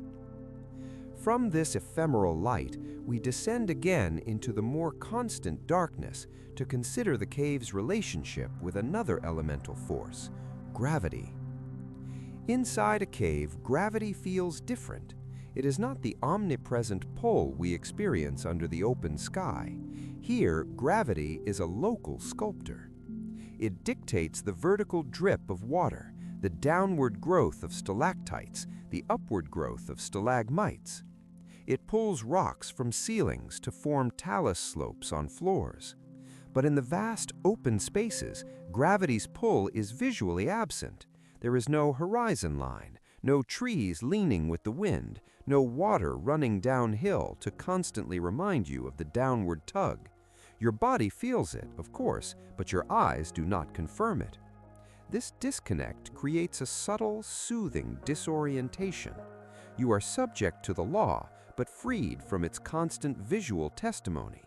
It allows a mental reprieve from one of the universe's most fundamental forces. You are, in a sense, inside gravity's workshop, seeing its effects in frozen progress, but not feeling its daily narrative upon the landscape. It is a quiet liberation, a feeling of being within the mechanism of the world, observing its gentle, relentless work from a place of still and stable safety. And within this gravity-shaped world, some of the most serene formations are those that seem to defy gravity. We mentioned helictites earlier, those whimsical, twisting spikes that grow sideways in loops and knots. Their formation is a marvel of microscopic physics. Water seeps through the cave's ceiling with such capillary slowness that it moves through the center of a tiny tube. As it reaches the tip, evaporation or changes in water pressure cause the mineral to deposit not uniformly, but on one side of the opening. Then, perhaps influenced by subtle air currents or the crystal's own growth direction, the tip turns ever so slightly. The next deposit builds on the new orientation. Over decades and centuries, this results in a slow, meandering, errant growth that looks like stone taffy pulled by an invisible hand. They are the cave's spontaneous, playful artworks. They serve no structural purpose. They follow no obvious rule. They are pure expression, a testament to the fact that even in an environment of immense pressure and ordered process, there is room for gentle anomaly, for whimsical aberration. They remind us that peace is not the same as rigid uniformity, that within a framework of deep calm, the spirit or the water can still dance a slow, graceful, and utterly unique dance. Now let us think of the cave not as an isolated chamber, but as a lung, for caves breathe. We touched on this with cave wind, but the breath is deeper than that. The entire cave system, with its complex connections to the surface through porous rock and fissures, participates in a slow, barometric respiration.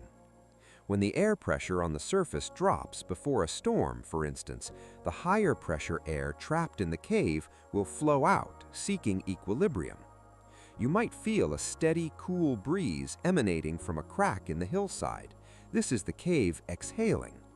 When the surface pressure rises again, the cave inhales, drawing outside air in. This breath is slow and deep, measured in hours and days, not seconds. It links the interior with the vast atmosphere in a constant, gentle exchange. The cave is not a sealed tomb. It is a living part of the planetary body, connected to the skies by invisible, rhythmic threads. To sit at a cave entrance and feel this cool, steady exhalation on your face is to feel the earth breathing. It is a slow, somatic meditation. It aligns your own breath with a larger, slower rhythm. You breathe in, and a few hours later, the cave breathes out. You breathe out, and somewhere deep in the rock, the cave is breathing in. It is a dialogue of patience, a reminder that we are not separate from the quiet metabolic processes of our world, but participants in them at a pace that invites nothing but calm. Let us now turn our attention to the very smallest inhabitants of the deep cave, to a world within a world. In the damp clay, on the surface of still pools, coating the walls in a barely perceptible film, exist vast colonies of microorganisms. Bacteria, archaea, fungi. These are the true pioneers, the foundation of the cave's sparse ecosystem. They do not need light. They practice what is called chemosynthesis, deriving energy not from the sun, but from the chemical breakdown of minerals in the rock, or from the faint traces of sulfur, iron, or manganese percolating through with the water. Their metabolism is unimaginably slow. They might divide not in minutes or hours, but in years or even decades. They are life at its most patient, its most economical. They exist in a state of near suspended animation, yet they are vibrantly alive, processing the very stone into usable energy. These microbial mats can be beautiful streaks of pink from iron-oxidizing bacteria, splashes of white fungal growth, black smears of manganese. They are the cave's living watercolor paintings, created over centuries. Thinking of these slow, silent, chemical-fed lives expands our definition of what life can be. It need not be fast or busy or colorful in the traditional sense. It can be a slow, persistent, almost mineral-like persistence, a quiet hum of biological activity at the very edge of dormancy. It is life stripped to its essence, a gentle, tenacious holding on, a whisper of process in the vast, still dark. And from these microscopic chemists, we can trace a gentle food web. The microbes are grazed upon by tiny, blind springtails and other microscopic fauna. These, in turn, are hunted by the blind spiders and pseudoscorpions, predators that move with a slow, deliberate grace, feeling their way through a world of vibration and touch. There is no chase here. Hunting is a patient ambush, a waiting game that might last for days. The transfer of energy from the rock to the microbe to the grazer to the predator is a thin, slow trickle.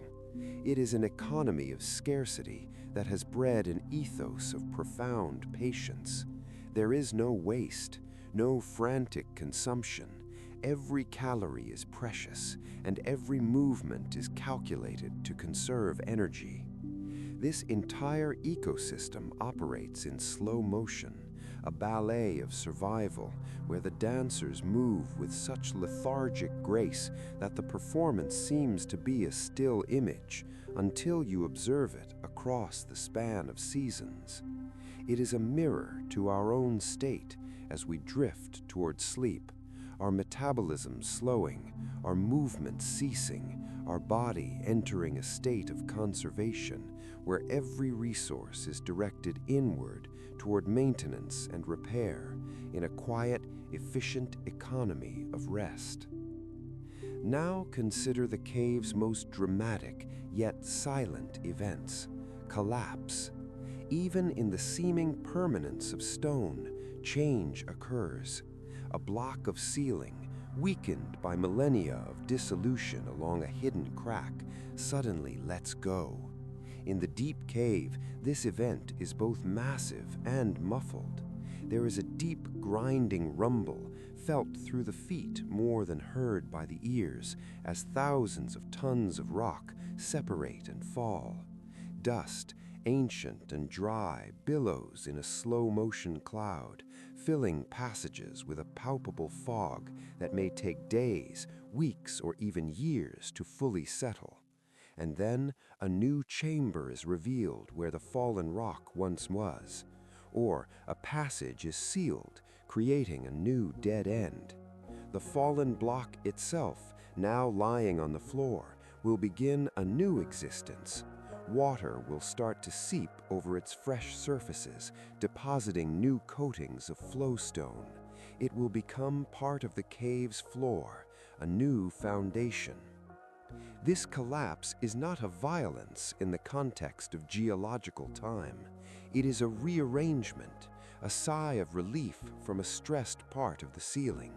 It is the cave altering its own architecture at a pace that is still, to us, unimaginably slow.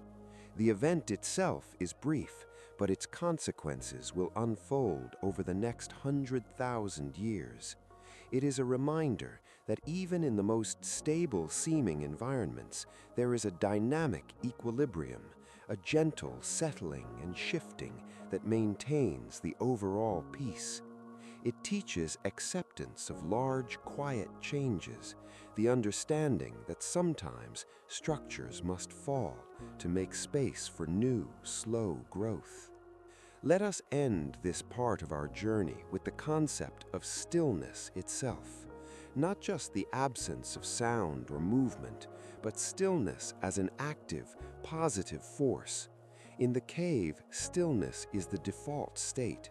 It is the canvas upon which the slow processes paint. This stillness is not empty, it is pregnant with potential.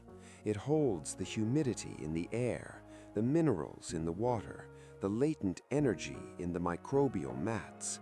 It is a stillness that allows for observation at the most granular level, the observation of growth, of decay, of process.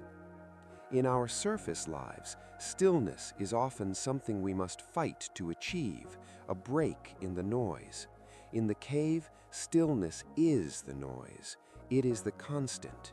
To enter it is to have your own internal noise, the chatter of the mind, the restlessness of the body, slowly absorbed and quieted by the overwhelming, gentle pressure of the surrounding calm. The cave's stillness does not demand that you become still. It simply is still, and your system, over time, cannot help but resonate in sympathy. Your breathing deepens to match the slow breaths of the cave wind.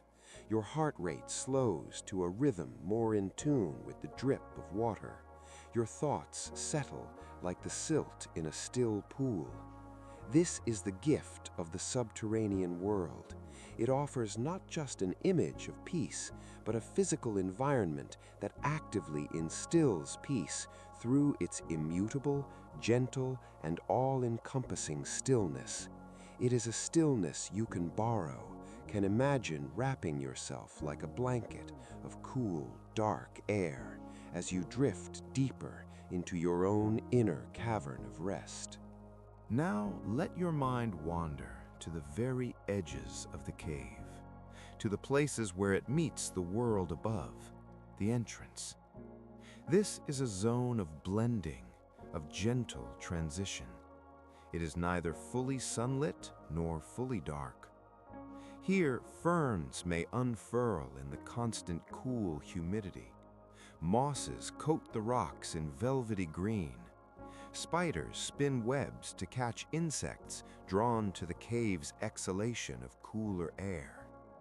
The light is soft, filtered, often green from the foliage outside. This threshold is a place of meeting.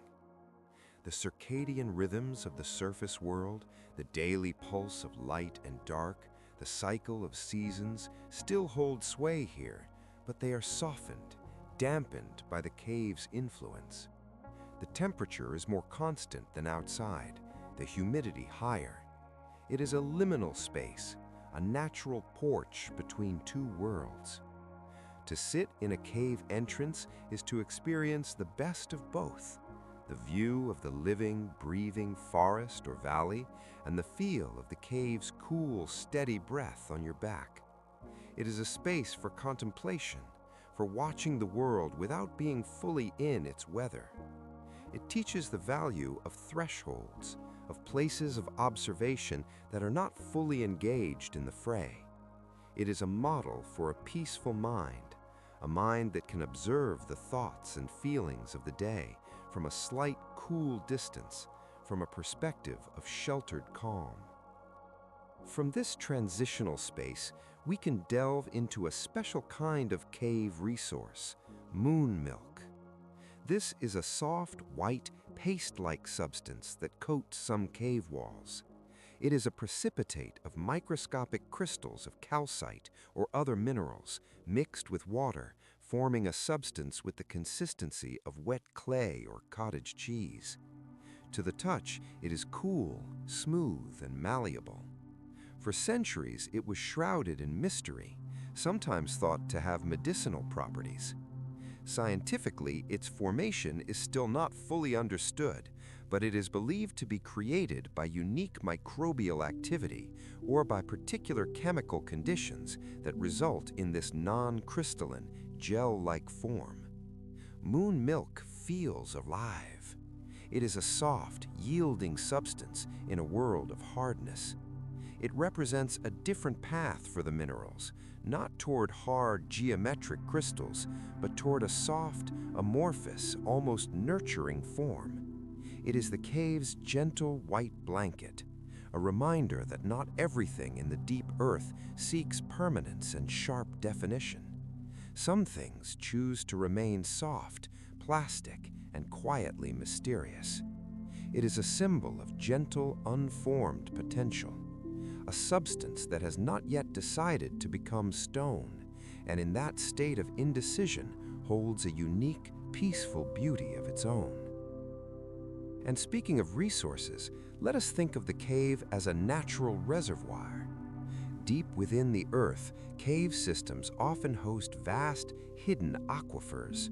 These are not lakes in the traditional sense, but saturated zones of rock and sediment where water moves with infinite slowness. This water has been filtered through miles of limestone, sand, and clay. It has been stripped of impurities, cooled to a constant temperature, and infused with minerals. It is some of the purest, most ancient water on the planet. Its journey from rainfall to aquifer may have taken centuries. When we draw water from a deep, cold spring, we are tapping into this hidden cave reservoir. We are drinking the slow, patient work of the subterranean world. That cool, clear glass of water contains within it molecules that have not seen the light of day since the Middle Ages or longer.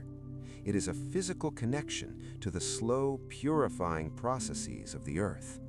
To drink it is to internalize that slowness, that purity, that cool constancy. It is a reminder that what sustains us often comes from unseen, patient sources, from deep places that work in silence to provide clarity and refreshment. Now, let us contemplate the cave in complete absence, not of life or sound, but of time as we measure it.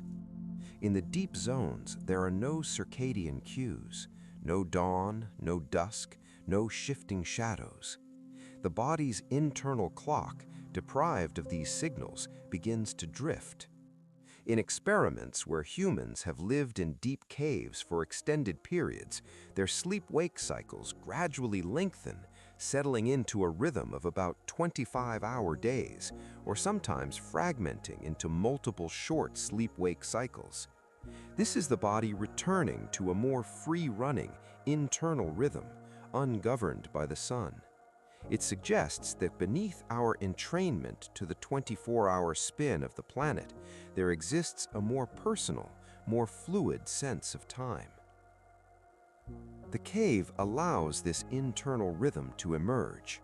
It is a place where you can follow your body's natural, sleepy tide without alarm clocks or schedules. In this context, sleep is not an interruption of the day, but a natural, recurring phase that ebbs and flows according to a gentle, internal logic. The cave, in its timeless dark, gives permission for this. It says, there is no external time here. There is only the time of your body, the time of the drip, the time of growth. Rest when you are tired. Wake when you are rested. It is the ultimate deceleration from societal time, an invitation to listen to the oldest, most patient rhythm you possess. And as you imagine being in such a timeless space, you can feel the rigid scaffolding of the clock beginning to soften and dissolve, leaving only the gentle, organic pulse of your own being, ready to settle into its natural, restful cycle. Consider the echoes of human history within caves. Long before they were subjects of scientific wonder, caves were sanctuaries for our ancestors.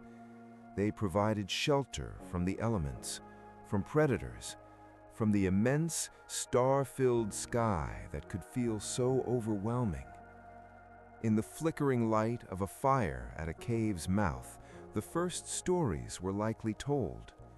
The walls, painted with ochre and charcoal, became the first canvases depicting the animals of the outside world, bison, horses, deer, not as monsters, but as respected companions in the cycle of life and survival. These paintings were not mere decoration. They were likely acts of deep ceremony, of sympathetic magic, of attempting to connect with and honor the forces of nature. To stand in such a cave today is to feel a profound, quiet connection across millennia.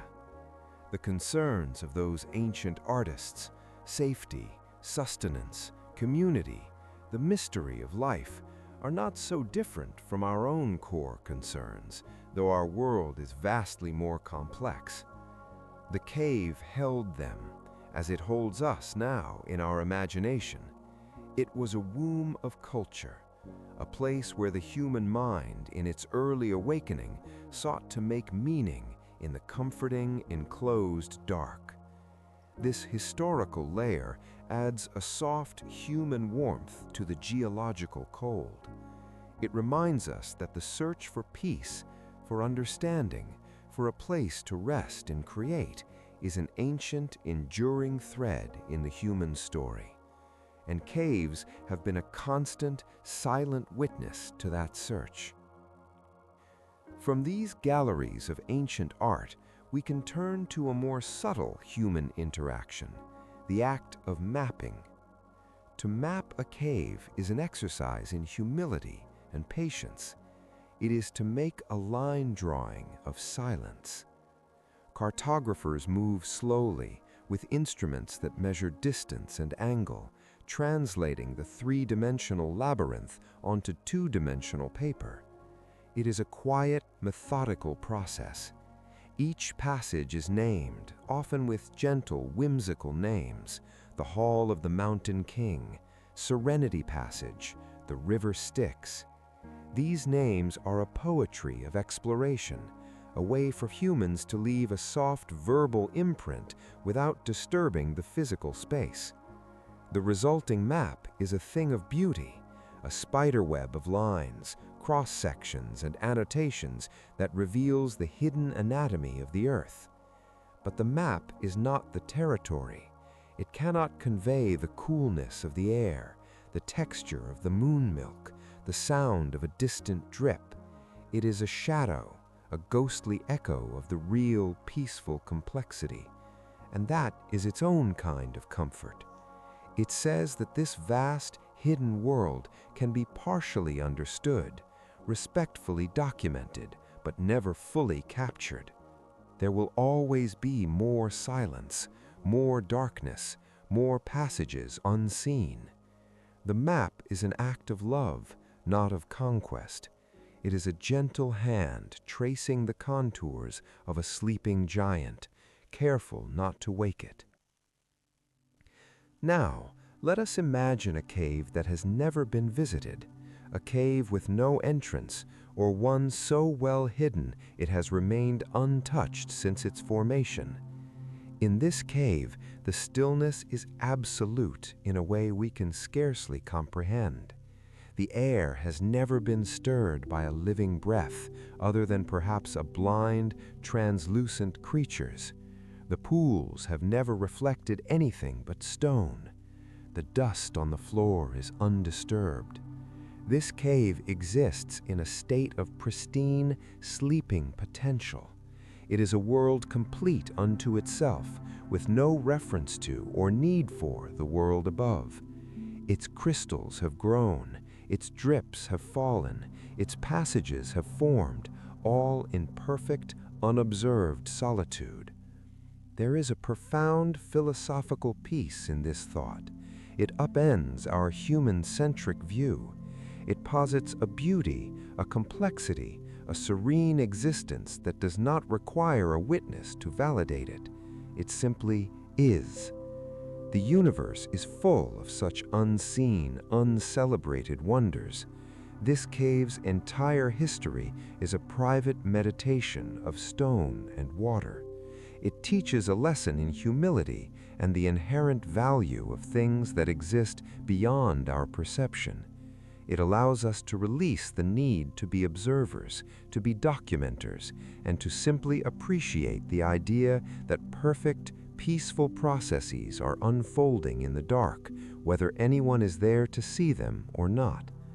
And in doing so, it grants us permission to rest without an audience, to simply be at peace in our own private inner cavern, unseen and unjudged.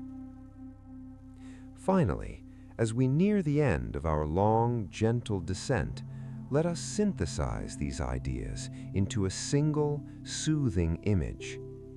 Picture a single chamber deep within a silent mountain. The air is cool, still, and carries the clean scent of wet stone. In the center of the chamber, a perfect, still pool reflects the ceiling above, a forest of stalactites, a drapery of flowstone, all doubled in the black mirror of the water. From the tip of the longest stalactite, a single drop of water gathers. It swells, catching an imagined light in a perfect, trembling sphere. It holds, and then releases. it falls. The plink it makes as it meets the pool is soft, clear, and singular. The sound ripples out in perfect, expanding circles across the black water, distorting the reflected ceiling for a moment before the surface settles back to glass. And then the silence returns. A silence so deep it feels like a presence. A silence that contains within it the memory of the drop, the patience for the next one, the slow growth of the formations, the sleeping microbes, the weight of the mountain above, and the timeless, dark peace of the Earth's heart. This chamber is not a place you need to travel to. It is a state of mind, an internal sanctuary you can return to whenever the world feels too bright, too loud, too fast. You can close your eyes and descend the staircase of your breath, down, down, into your own chamber of perfect, quiet calm, where the only event is a gentle drip of thought dissolving into a pool of stillness, where the only light is the soft internal glow of restful awareness, where you are held, supported, and at peace in the deep, dark embrace of your own being. Our journey through the deep, quiet places of the earth is drawing to a gentle close. But before we return to the surface world, let us linger on a few final, soothing thoughts about caves and crystals, allowing them to settle in the mind like soft sediment in a still pool. Consider the crystal once more, but not as a solitary object. Think of a geode, a rough, unremarkable stone like any other on the outside, but hidden within its plain, stony shell is a cavern lined with countless perfect crystals, all pointing inward toward the hollow center. A geode is a secret world. It is formed when a bubble in volcanic rock becomes infused with mineral-rich water over millennia. The crystals grow inward into the empty space, creating a sparkling, hidden universe. To crack open a geode is a moment of quiet revelation. The outside gives no hint of the radiant interior. It is a metaphor for hidden beauty, for the profound peace that can exist beneath a rough or ordinary exterior. It reminds us that within what seems closed off, within what appears to be just another hard surface, there can exist a cavity of stunning, crystalline calm. Your own rest can be like that geode, a sealed, private space where, internally, a quiet, beautiful order is constantly being formed, away from the observing world. Now, let us ponder the concept of permanence and impermanence in the cave. The stone feels permanent, the formations feel eternal, but we know they are in a state of incredibly slow flux. A stalactite is both permanent and impermanent. It has existed for 100,000 years and will exist for 100,000 more, but it is not the same from one millennium to the next. It is a river of stone, flowing downward at a pace that renders change invisible.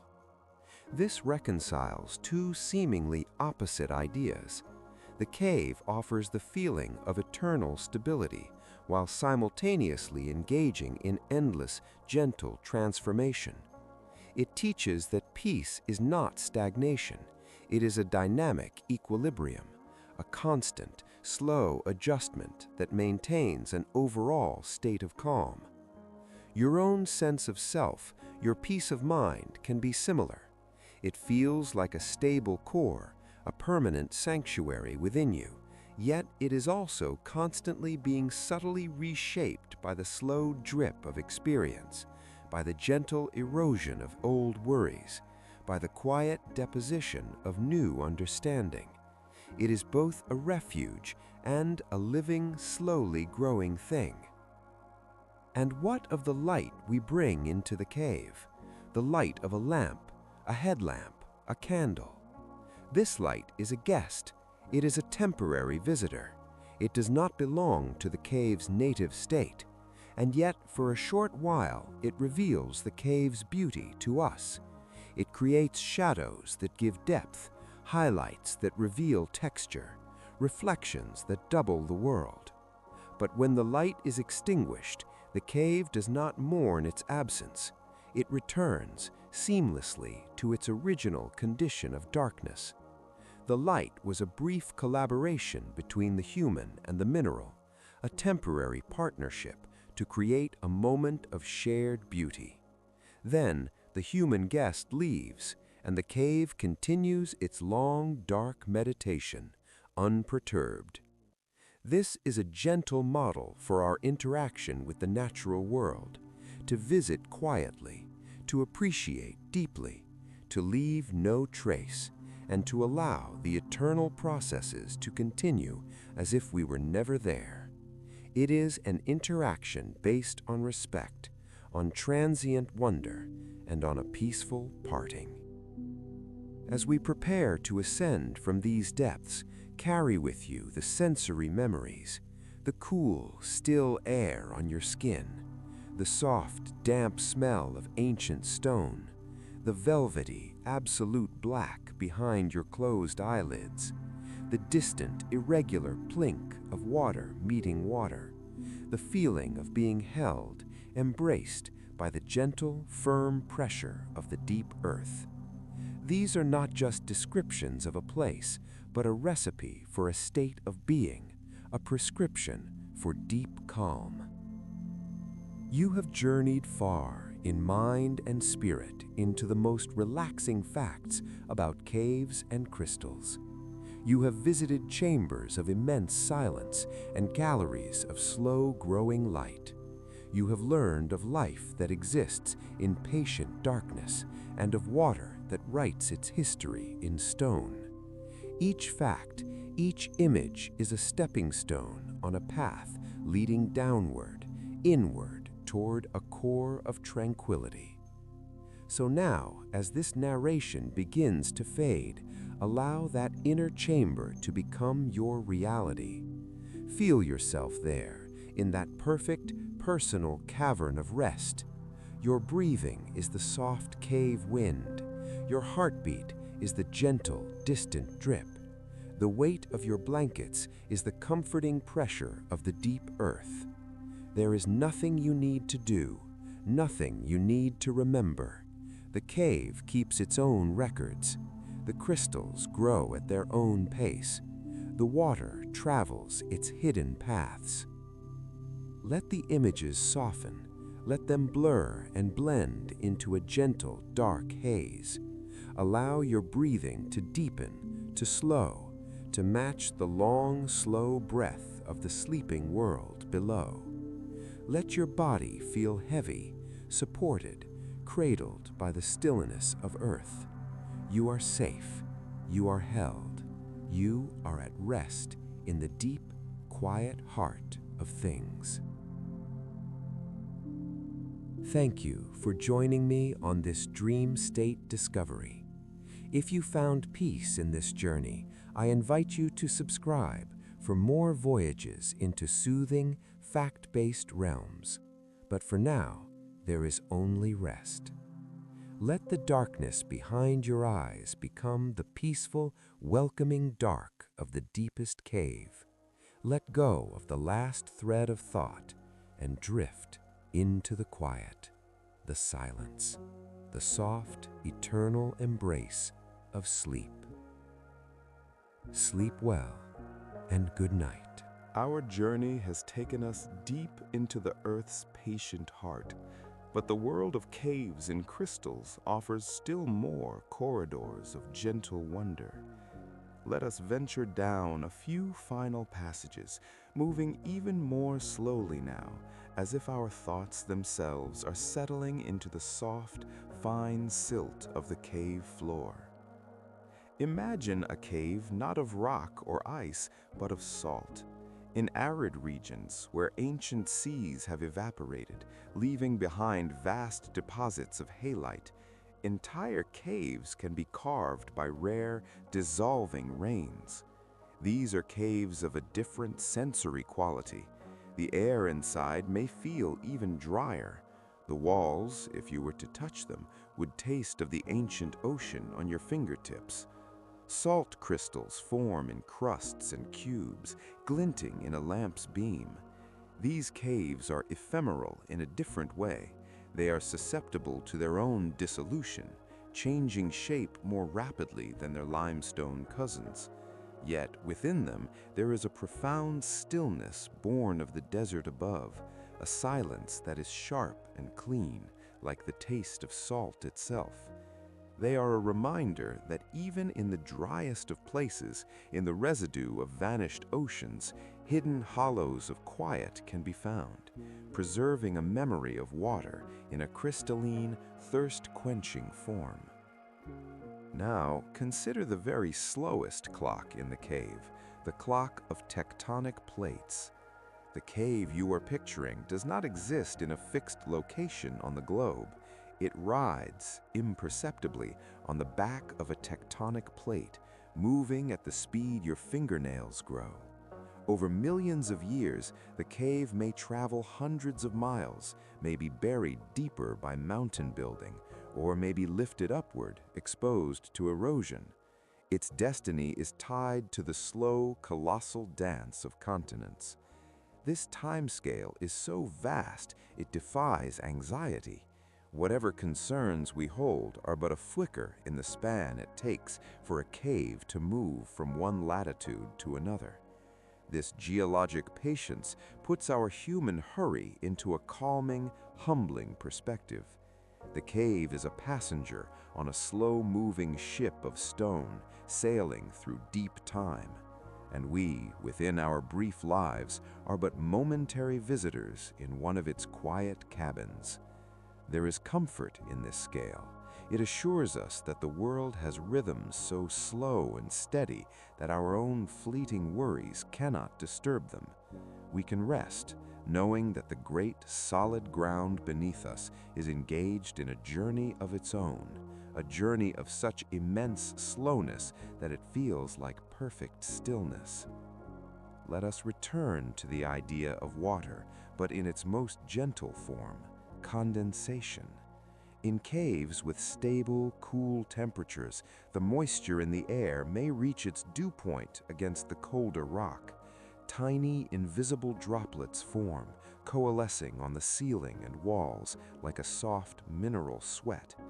This is not the active drip from a water source above, but a passive weeping of the atmosphere itself. These droplets are pure, distilled from the cave's own humid breath. They gather, grow heavy, and eventually slide down a stalactite or a wall, merging with other droplets, contributing their tiny volume to the pools below. This process is silent, passive, and constant. It is the cave watering itself from within, a closed system of gentle precipitation.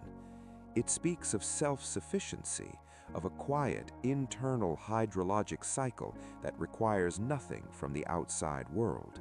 It is a metaphor for inner peace, a state where calm is generated and replenished from within through the simple, quiet conditions of one's own being, without need for external stimulus or validation. And finally, think of the cave as a pressure release. For the earth itself, a cave is an empty space, a void that relieves the immense strain of the rock mass. The constant pressure of the overburden finds a little room to expand, to relax in the hollow of a cavern. In a sense, the cave is a place where the mountain can sigh, where the solid stone can ease its own compacted tension.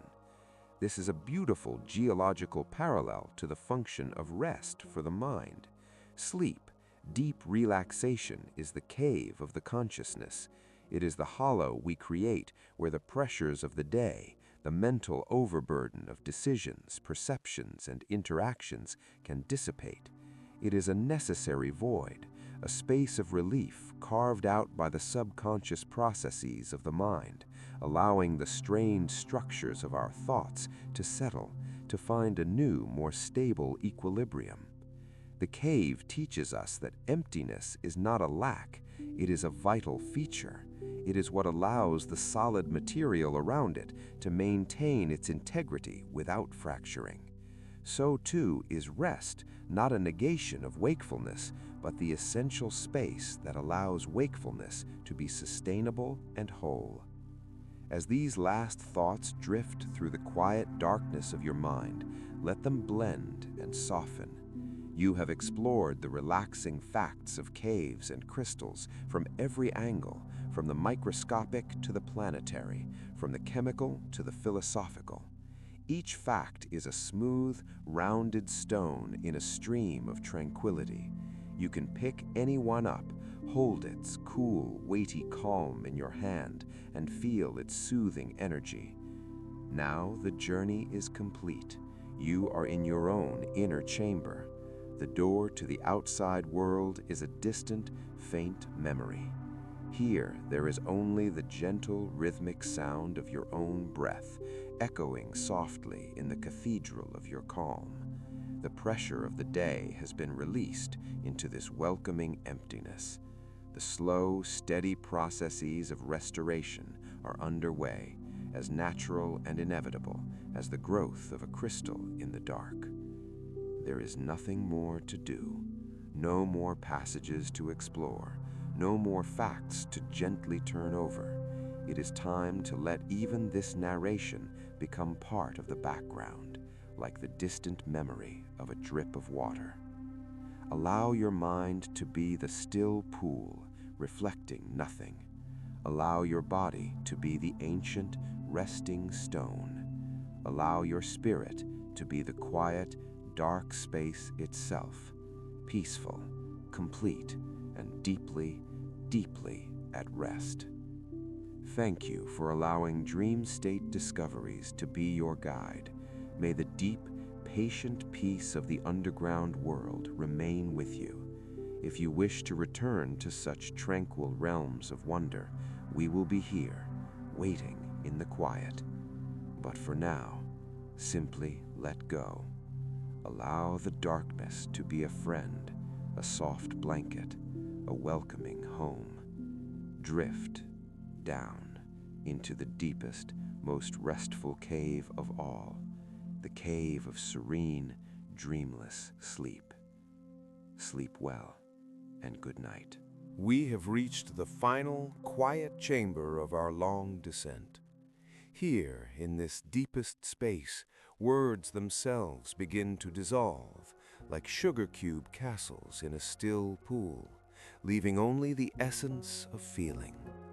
Let us, in these last moments, not speak of new facts, but simply rest in the echoes of all we have encountered, allowing them to blend into a single, soothing resonance.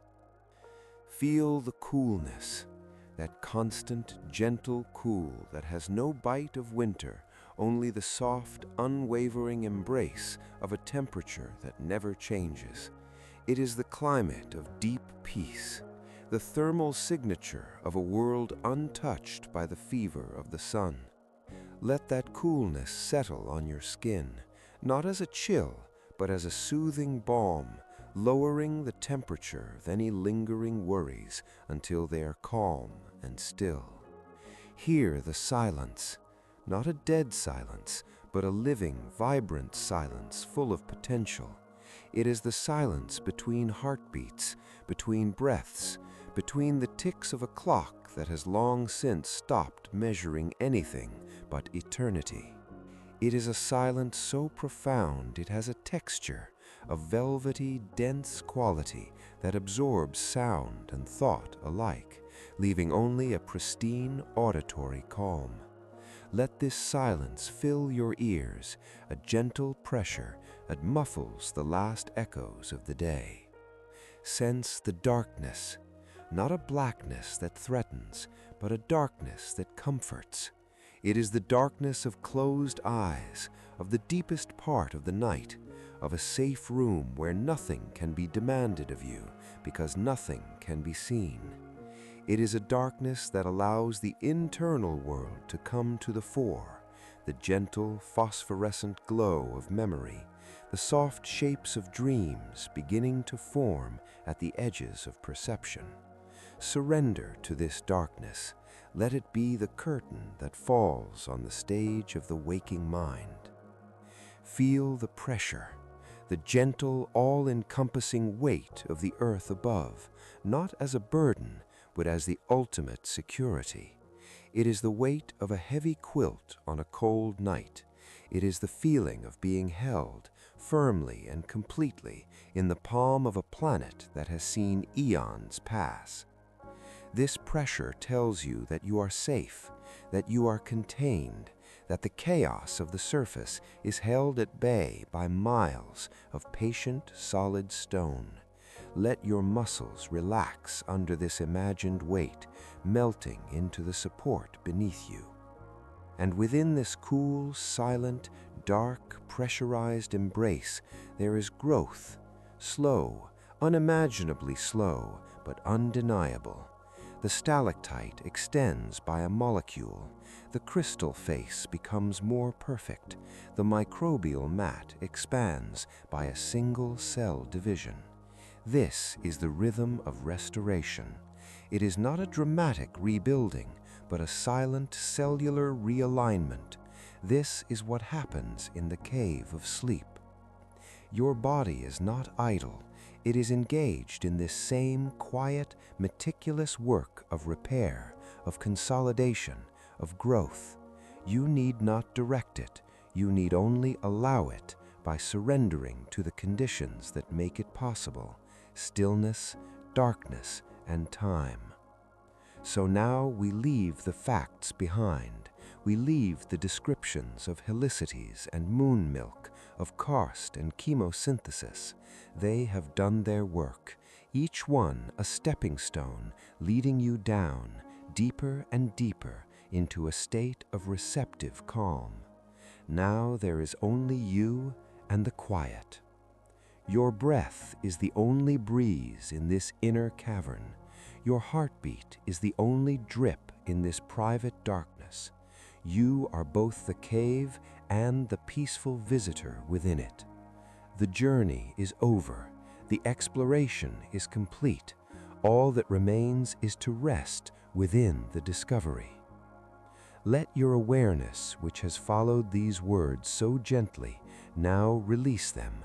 Let them fade as a light fades when it is carried away down a passage, growing smaller and smaller until it is just a pinpoint and then nothing. You are in the dark, the good, kind, nurturing dark. You are in the quiet, the deep, vast, welcoming quiet. You are held, you are safe, you are at peace. From all of us at Dream State Discoveries, we wish you the deepest, most restorative rest. May your sleep be as peaceful as the slow growth of a crystal and as profound as the silence of a stone. Good night.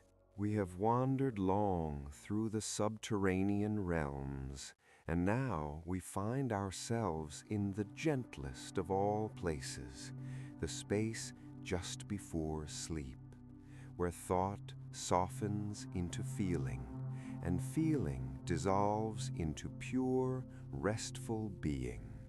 Here, in this final pause, let us not add more images, but simply breathe in the atmosphere we have conjured together. Breathe in the cool, mineral-scented air. Breathe out the warmth of the day's last thoughts. Breathe in the deep, velvet silence. Breathe out the need for words, for understanding. Breathe in the comforting pressure of the earth's embrace.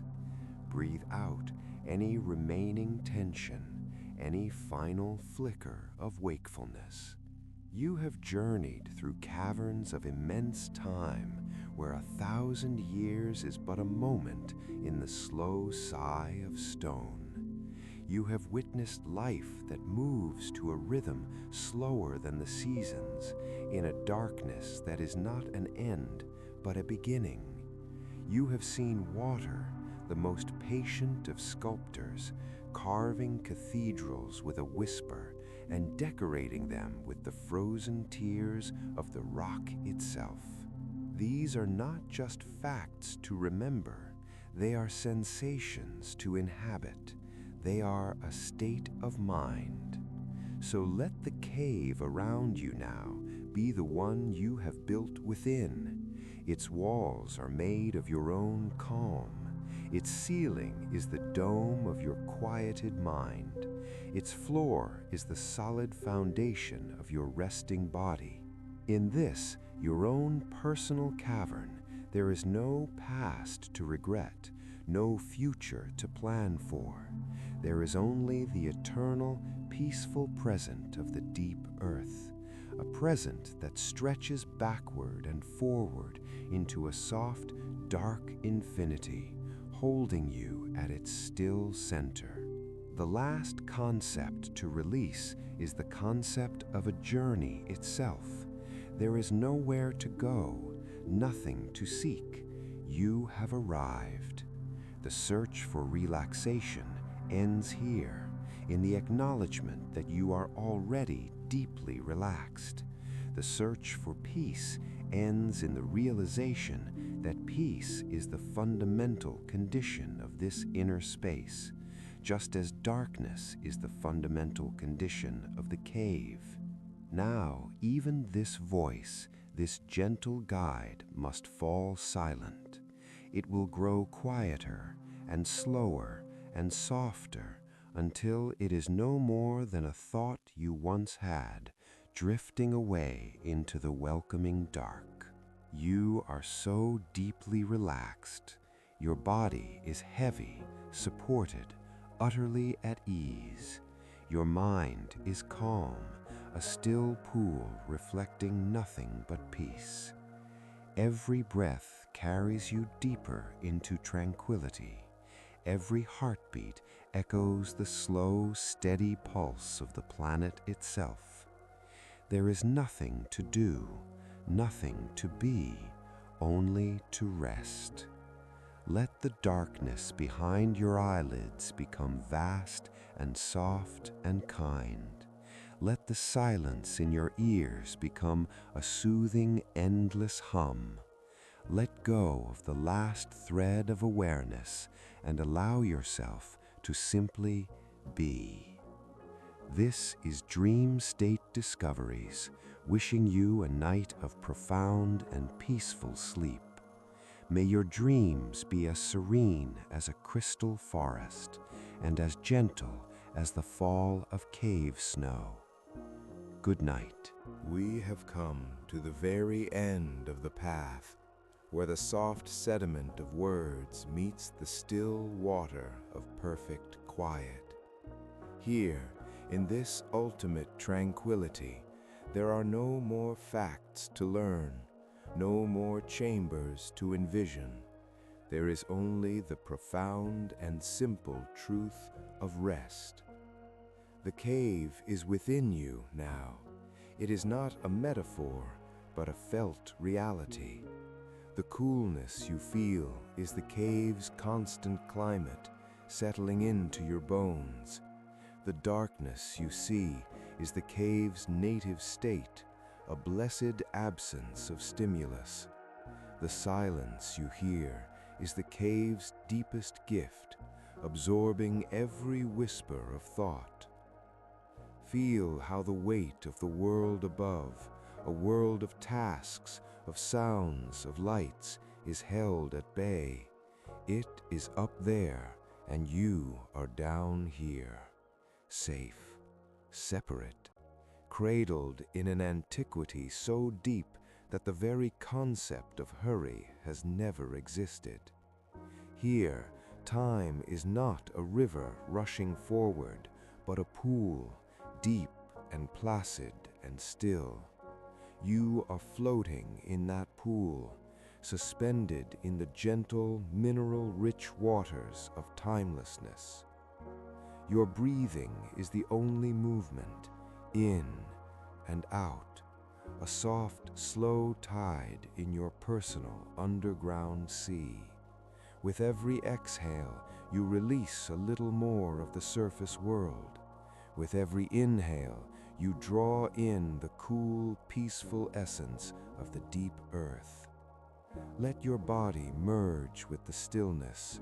Let your limbs become like the stalagmites, rooted, solid, growing slowly from the floor of your being in a state of perfect, supported rest.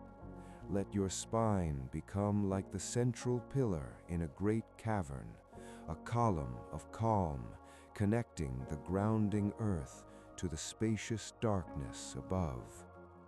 Your mind is the empty chamber, vast, dark, and peaceful. Thoughts may drift through like the occasional slow-moving bat, recognized but not followed. They enter one side of the darkness and vanish out the other, leaving no trace, disturbing nothing. You are simply the space that observes their silent, fleeting passage. There is no need to hold on to anything, not to these words, not to the images they painted. The cave does not hold on to the light that visits it. It lets the light go and returns to its own nature. So now, let these words go. Let them fade as the last echo of a sound fades into a silence so complete it feels like a new beginning. I will speak more slowly now, more softly, guiding you only to the threshold of your own quiet and then stepping back. You are so deeply relaxed. Every muscle, every fiber is at peace. Your mind is quiet and still. All that exists is the cool dark and the slow, steady rhythm of your breath. You are safe. You are held. You are home. This is Dream State Discoveries. Thank you for listening. Now, just sleep. Let go and fall into the beautiful, dark, silent, wonderful sleep. Good night.